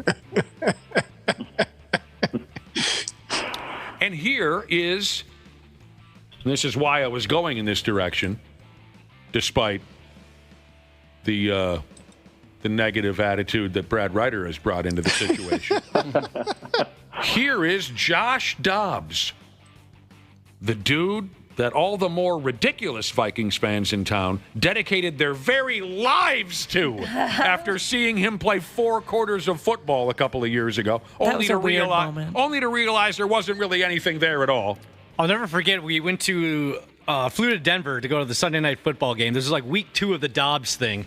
And we're at the airport, Terminal 2, Vikings fans everywhere. And I'm seeing jerseys, obviously. I'm like, oh, yeah, Justin Jefferson. And I started noticing so many Dobbs jerseys. I'm like, did they hand them out at security? Did I miss something? Or did they hand these out for free? Who's going out spending a Josh Dobbs jersey? It was one of the weirdest moments in Viking history. It really was. People were...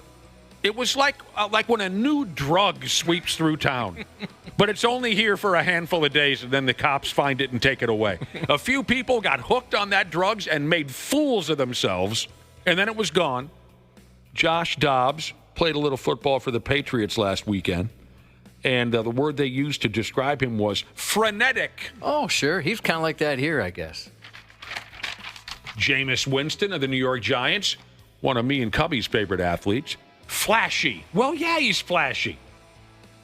That pimp's going to go ahead and win a Super Bowl one day, Jameis Winston. You heard it here first. As a backup. Don't be a flatliner. And also, we're talking trash. Don't be talking trash. Completely unproven and injury-prone Vikings quarterback J.J. McCarthy was described in one word as... reasonable. That's exciting, isn't it? Can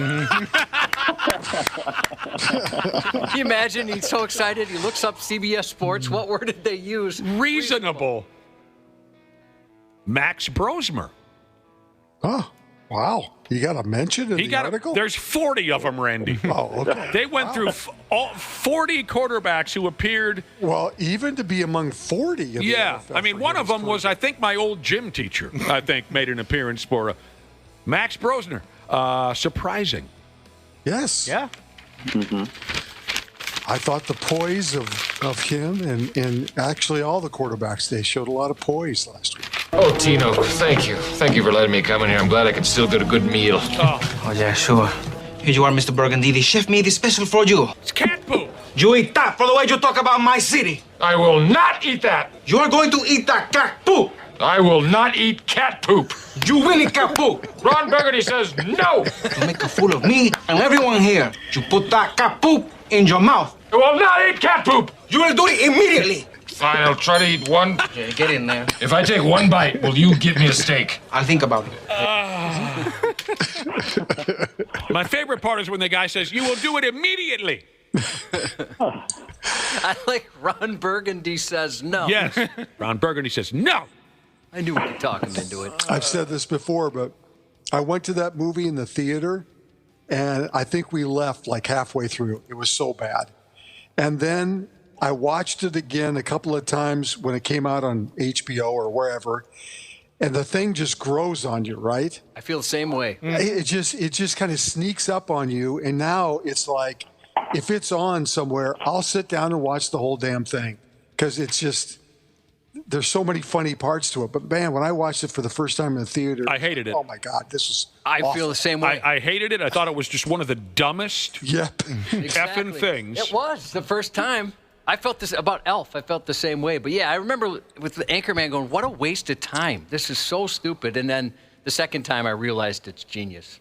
I'm still not a huge fan of it, but there are scenes that I didn't appreciate the first time around, including when he was forced to eat cat poop. All right, now this is just a brilliant... Speaking of cat poop, or poop in general, the Indianapolis Colts introduced a pretzel in the shape of their logo that will be sold at their stadium this season, and it looks like a big old coiler. Yeah, it does. It really does. Is that up on our website? I think Ashley put that up. It looks like someone coiled a turd.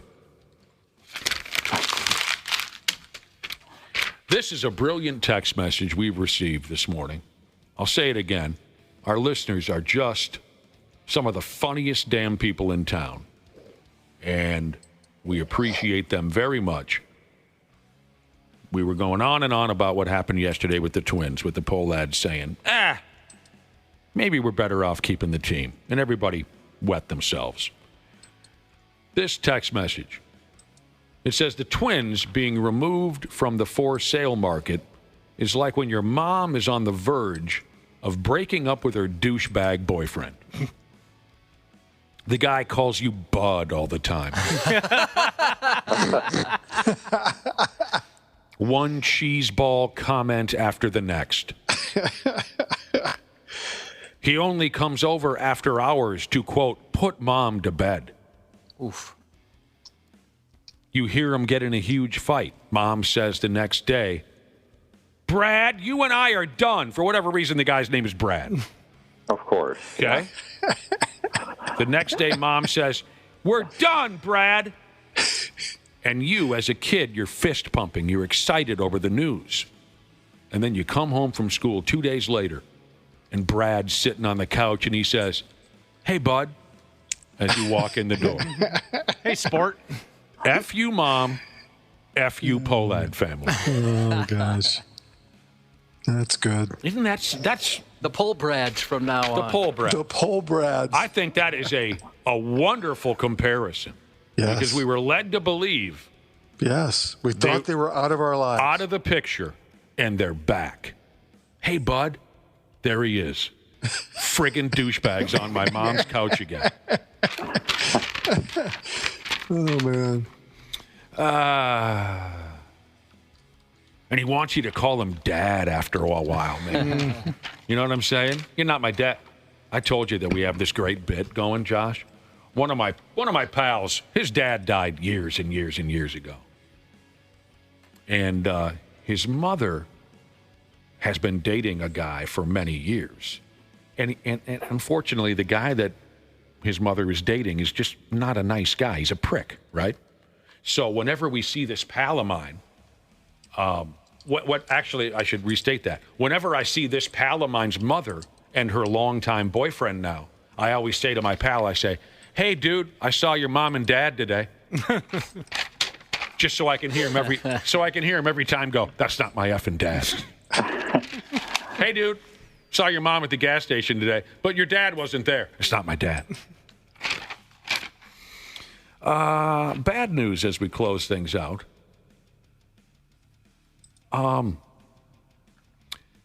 What's Happening? The sitcom from back in the 70s.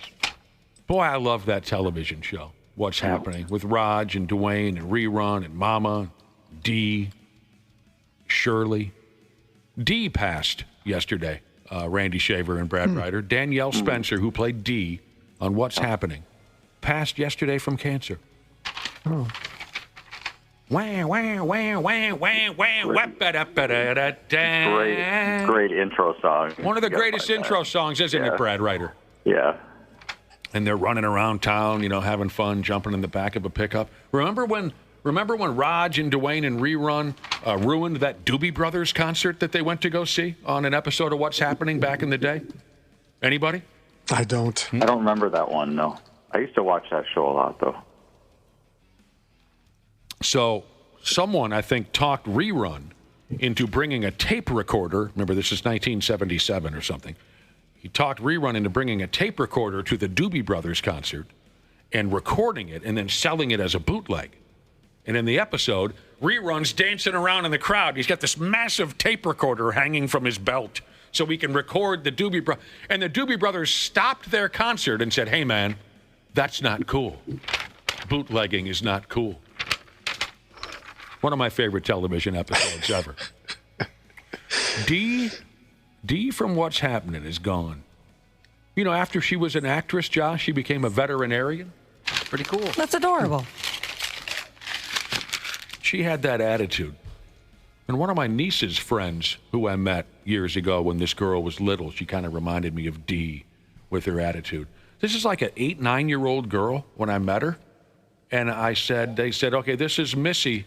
This is Uncle Nick. And I said, oh, Missy, nice to meet you. Nice little girl. And she says this to me. She says, you look like the kind of guy that my older sister would be into.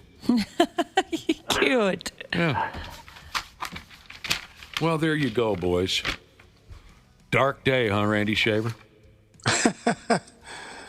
I just, it's like the worst possible scenario. Yeah. It really is. It's the worst possible thing. That sucks.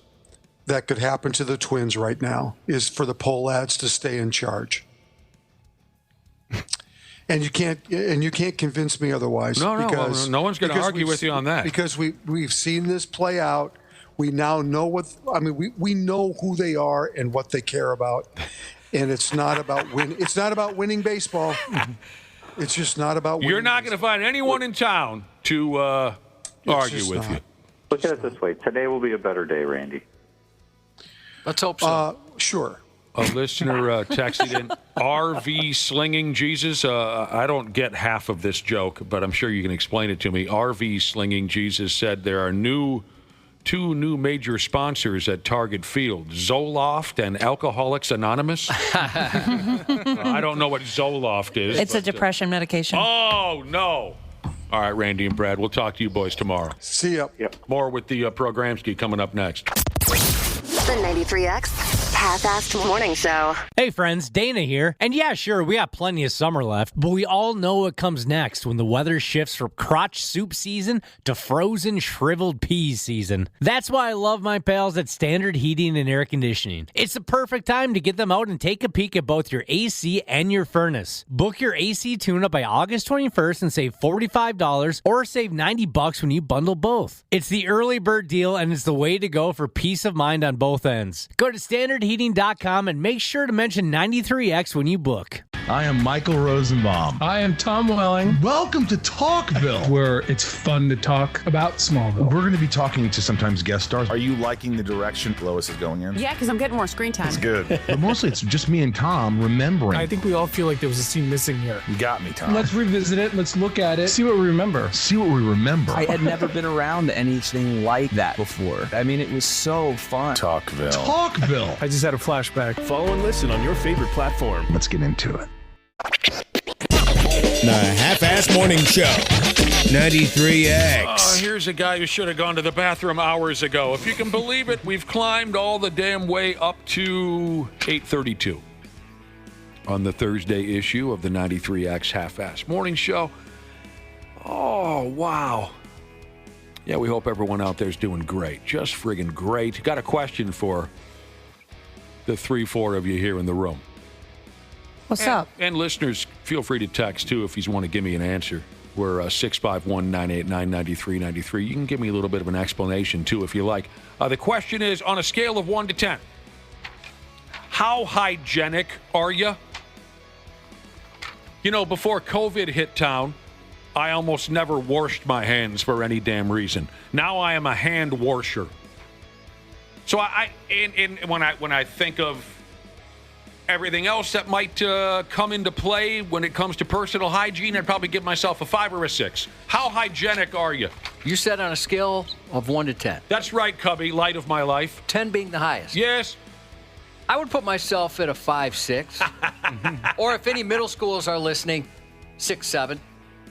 Oh, is that the hip phrase? Stop it. 6, 7, yeah. Oh, you've heard this now, Ashley? Yeah. I'd probably say a 7. The only thing that's weighing me down, I believe, would be the fact that I am not a very good hand washer. No? Nope. I just found this out this week. You might remember, Ashley, we had a wonderful exchange in the hallway. Oh.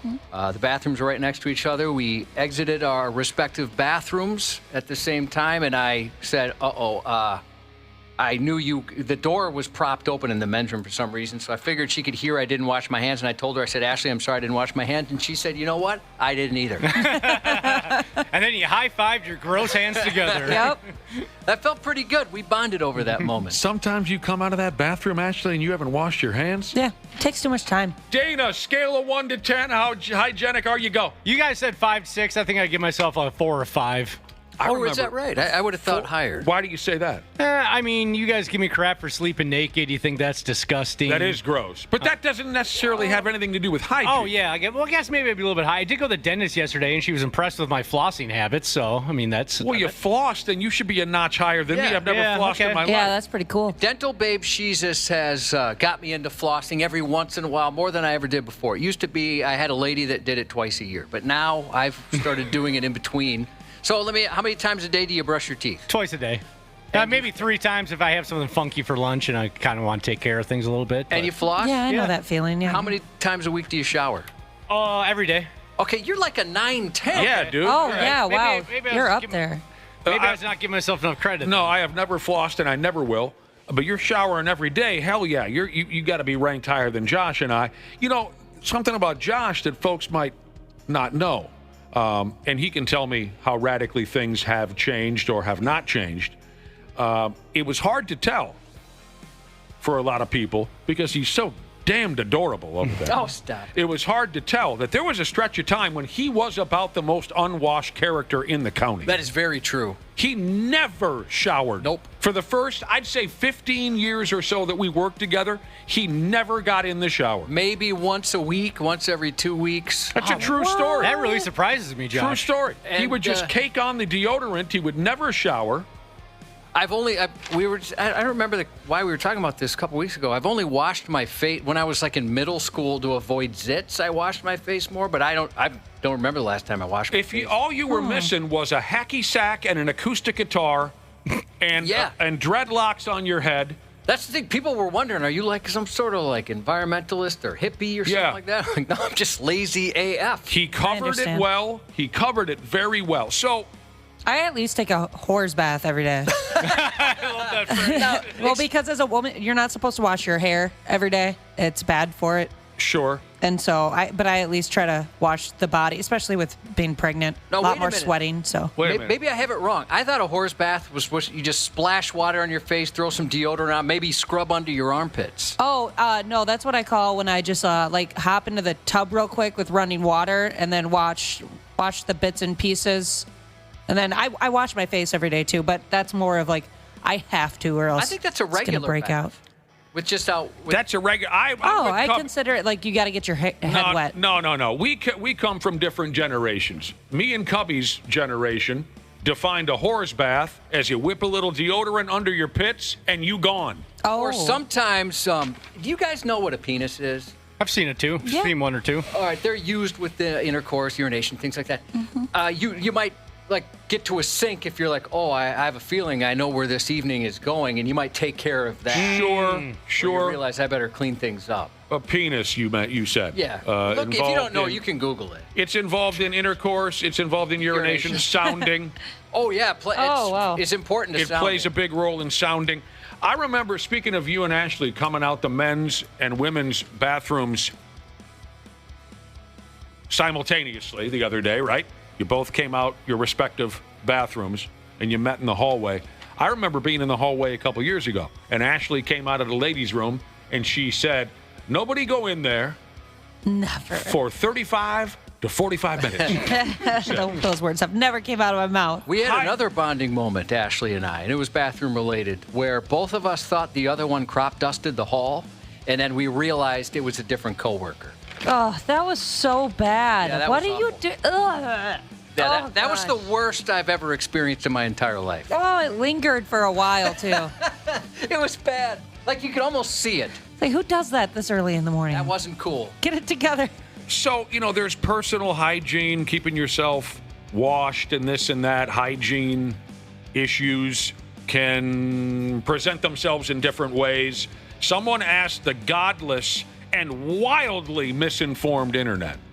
Someone asked aloud, what is extremely unhygienic, but everyone seems to do it anyway? You want to hear their answers? Yeah. That's a lot of paper. Yeah, that's a big list. What is extremely unhygienic, but everyone seems to do it anyway? Number one answer is back to front. No, I'm kidding. Do not do that. What if you're careful? I know No. someone who used to do that. That is so bad for your pH balance. Wait a You're gonna minute. that's how you're going to get a yeast infection. But don't I know someone who used to do it? Don't I?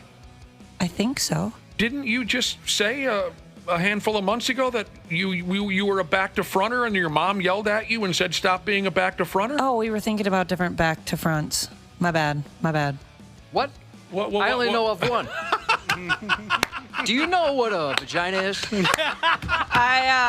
heard about this? I think I only heard the back to front, and my mind immediately went to sexual activities. And I was like, do not do that. Oh! Whoa! Yeah, we were thinking different back to front. Time out.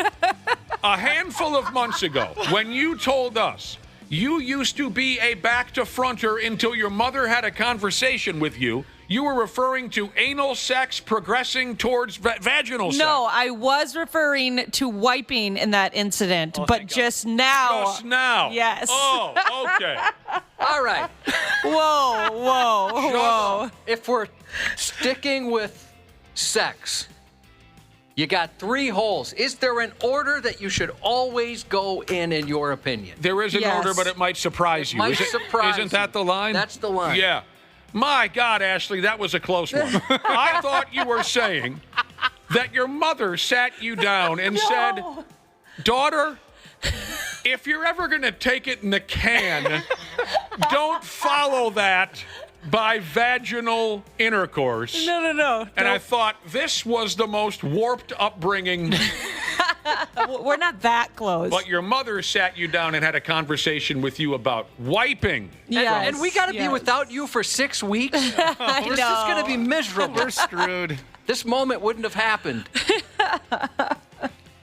If you're ever going to get your bottom involved, Mom says,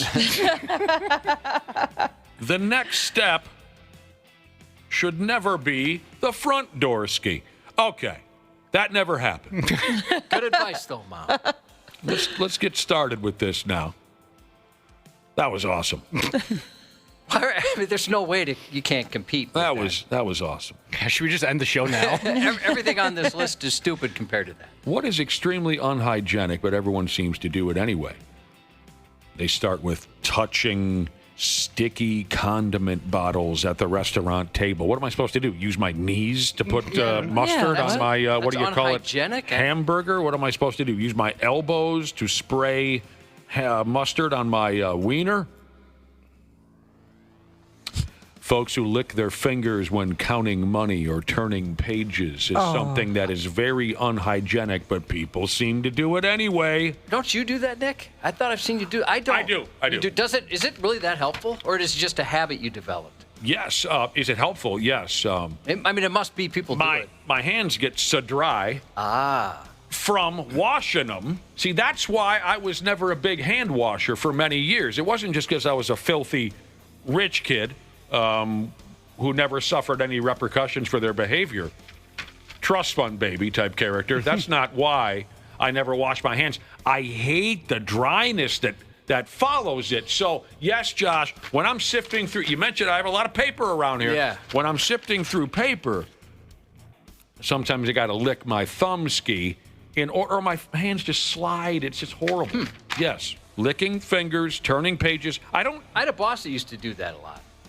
She's the first person I ever saw do that. I don't normally do it when I'm handling monies. But anyway. That's been a lot of places do not. A lot of folks put their food items, like, say, a piece of bread or a tortilla or something, they put it smooth on their countertop. Oh, I do that, but my counters are clean, baby. Or they put it on top of the packaging. Like, you take a piece of bread out of the loaf and you put it on the plastic bread loaf wrapper. Yeah, I do that. Yep. Whatever.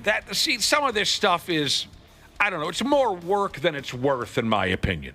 And I like to think my countertops are pretty clean, too. I don't worry about little stuff like this, but there's a big crowd out there who finds this to be so disgusting, so unhygienic. Right. It's not like somebody said, oh, whatever happened to your cousin Ben? He died. Put his sandwich loaf of bread on the plastic bag. Killed him dead instantly. You know, I don't think it's going to hurt you that bad. It wasn't my cousin Ben, but you know what, Josh? It happened to my uncle Ben. Ra-da-da-da-da-da. It's a food joke. He has the rice, Uncle Ben. Sorry, that's it's a way food. too long. It's a food joke. Do you guys wash off your fruit and vegetables? No. I do, yes. So I do as well, but just with water. So, I mean, is that really doing anything? I've heard mixed reviews. I just do water as well. Figure it'll rinse off the worst of the worst. Right? I'm like, am I wasting my time? But it feels like almost like illegal to not rinse it off with water at least. I guess I don't do that. I like to taste the insecticide, though. It's yeah. Eating while bowling is considered very unhygienic because you're finger banging this bowling ball that everyone else in town has fingered, and then you're handling your piece of pizza or whatever. Oh, yeah. I just never thought about that, but you're right.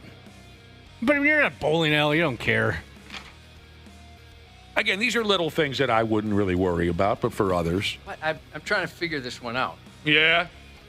Well, let me reenact my bowling style. All right, first and foremost, the bumpers are up. Yes, bumpers up. You're two-handing it from between your legs. Isn't that how you bowl? You don't put fingers in the holes. You just two-hand that ball from between your ankles while bent over. You don't have anything to worry about then, Josh. Scrolling on your telephone while cutting a turd. I mean, that's not going to stop most people. No. Not washing your bedding enough or at all. I just did that the other day. Yeah, it takes so long. It's so annoying. I hate to say this. Well, then again, I really don't care. When I was in my 20s, I bet you I never washed my bedding once. Oh, and that's probably when it really needed to be washed. Yes, it did. I'm the same as you. Never washed it once. I would eventually just, once they became transparent, I would just go buy new ones at Target. You need to give that thing a Macho Man Randy Savage elbow drop just to fold the thing. Never did. I mean, I just never. There was like a shine to them. Yeah. Yo, that's so gross. When I'd turn my overhead light on in my bedroom, my sheets would shine. Gosh, my mom was such a clean freak when I was growing up, and she still is. She's dialed it back a little bit, but I mean, I would have fresh sheets probably 3-4 times a week. Are you serious? Oh, it was so nice. I wash my sheets a lot now, but like Nick in my 20s, I never washed them. The only time I would was that stretch for a couple of years where I was dating a bedwetter. She'd had too much to drink. Oh, she would soak those sheets. Maybe she was good for you then. Yeah, because I think that's when I realized how nice fresh sheets are, Ashley. I mean, here's the thing. Not only did I never do it, I don't think it ever even crossed my mind to do it. You didn't know that was a thing? Didn't know it was a thing. All right. Someone asked the internet what is extremely unhygienic, but everyone seems to do it anyway. And a great majority of this stuff would never trouble me for a second. But there are all types out there. Folks who really worry about that kind of thing. Folks who are really disgusted by things that, like I said, I wouldn't think twice about. We covered things like handling the condiment bottles at a restaurant table, licking your fingers when counting money, putting your food on your countertop, eating while bowling, scrolling on your phone while you're taking a deuce, not washing your bedding. This is another one where, man, it would never enter my mind. Putting your filthy suitcase on your bed? Oh, yeah, I try not to do that. Yeah, you hear that about the bedspreads, right? And the TV remote controls at hotels. Oh, at hotels. Yeah, well, at least that's what I was picturing. I believe they're talking about when you get home from a trip. So, like, after your suitcase has been on an airplane and airport bathroom and roll across that floor. Oh! Yes. Keep that off of your bed. I would never cross my mind. It's meant to be put on the floor and not touched for like 3 months. I'm sorry? That's what yeah, that's what my wife does. Absolutely what my wife does. The suitcase, when we get home from a trip, it ends up in a room. It is opened. Yup. Oh, yeah, it's open. It's open and then left there for 6 to 12 months. And then you're wondering where your favorite shirt has been. Oh, here it is. Oh, she just doesn't unpack? Doesn't unpack. Oh, yeah, I'm the opposite. I have to do it immediately. Immediately. You know what's I'm weird? the same way. What's weird, Josh, is I do it at hotels. Like, I like to unpack and put it in the drawers. I think we have that in common, but I don't do it at home. Oh, yeah, I do both. I'm a true eater, though. This is defined as unhygienic. Wearing your outside shoes inside your home. So what's the idea there? You're dragging in bacteria? I don't play these games, so I don't even understand why that would be a concern. Kind of like what Dana said, you were in the bathroom maybe someplace, and certainly, dirt. So now I'm dragging, let's use the airport as an example. The thought process is, I walked through an airport bathroom 45 minutes ago, and now my shoes with that airport bathroom bacteria on them are walking on my carpets. Yeah. And we're all going to die Yeah. because of that. Yep. Okay. Slow and painfully. Ice machines. Oh, they don't clean those things very often. Yeah, I've always, that's never going to stop me. No. I love it. I love ice, but I hear that quite often. I love ice, I do. he says. I could never make it in Europe. Why don't they drink things cold? Doesn't So make weird. sense. Yeah, you hear that, right? They say it's just disgusting. When I worked in restaurants and at a movie theater, even the bosses would tell us that don't use the ice. That's gross. Huh. Yeah, I have, in all the restaurants I've worked at, I've never seen it cleaned once. Gym mats. Yeah, I feel super yucky when I use those, but they usually have some sanitary spray. And so I'm one of those people that if I grab a gym mat, I'll sanitary spray it before I use it. And then after, of course, because, don't be an a-hole. Yeah, they have all that, right? Especially since, COVID, it's even more so from what I've been told. But that's why I don't go to the gym, though. The germs, they're just too gross. you know, Yep. So I stay away from the gym. Good call. You're a health nut. Yep, exactly. Unhygienic things. Your cat walking around on your dining room table and your kitchen counters. I don't care. My cat can go where he wants. Yeah. When you and your gross buddy are both unwashed and sharing a big bag of Funyuns or something like that. You're sticking your hands in there after you whipped off the night before. Your buddy's sticking his hand in there. He took a dump an hour ago. I love this. Going anywhere in public when you know you're sick. And that brings up, this was just a couple weeks ago when we were talking about, when we were announcing our Rock the River cruise. You can still buy tickets on 93x.com. It's September 19th out on the Mississippi or the St. Croix or something. Mississippi. Josh was just talking about the guy who admitted that he came to one of our boat parties knowing he was sick as a dog, knowing he was going to spread it to everybody, but he went anyway because the guy wanted to have a good time. That was funny. That was a funny text. And he did get all of us terribly sick. You almost killed Josh. It took 11 people out of this building. Yeah. For what I don't remember how long they kept us out. They kept us out for a while, and then. Yeah, a bunch of other people that went on the boat, some listeners texted in and said, anybody get sick from that thing? I was terribly sick with COVID. I love that he admitted that. I do too. Look, he was so confident that it was him. I want a couple of beers. I want some Lucky's 13. I don't care if a few of you end up in the hospital. He paid his ticket. I paid my money. We knew the risks. I even brought it up beforehand. I'm like, are you guys sure this is a good idea right now? All right, finally on the... to wrap up this poor report on horrible hygiene, when you don't wash proper after folding somebody in half. How far after? They say you should get to it within 7 to 10 working days. Oh, okay. Washing yourself after folding someone in half. And then buffets. That's not going to stop me. I love a buffet. I do look at them a little bit different ever since COVID. Some of them are greasier than others, but I can gut it out. Wisco Maple Syrup Jesus says this here. Am I hygienic? He says. Look, I eat my lunch in a garbage truck every day. Out in Sturgis, a listener named Minneapolis Dan Jesus says out in Sturgis, he goes to a roadhouse there where the lady bartenders will put booze in their yaps and then spit it into your mouth. Oh, yeah? That has, alcohol in it. It kills some bacteria, right? And then one more on hygiene. A listener says, what about, oh, God.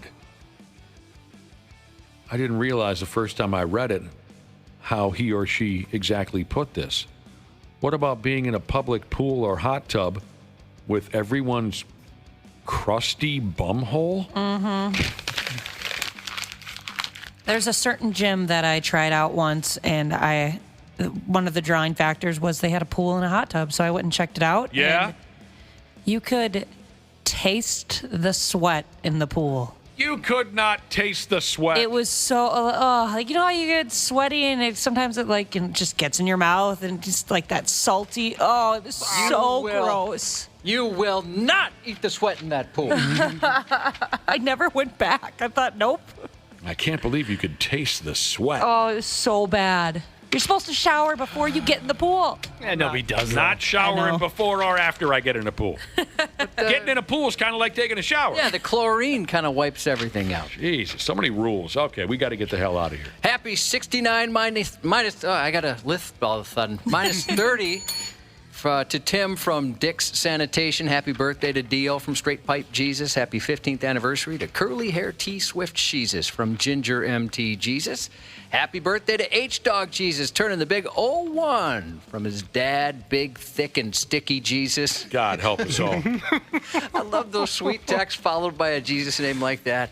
And happy 40th to Gene in Wisconsin. 93X Half-Assed Morning Show. 93. Hey friends, Dana here. And yeah, sure, we got plenty of summer left, but we all know what comes next when the weather shifts from crotch soup season to frozen shriveled peas season. That's why I love my pals at Standard Heating and Air Conditioning. It's the perfect time to get them out and take a peek at both your AC and your furnace. Book your AC tune-up by August 21st and save $45 or save $90 when you bundle both. It's the early bird deal and it's the way to go for peace of mind on both ends. Go to standardheating.com and make sure to mention 93X when you book.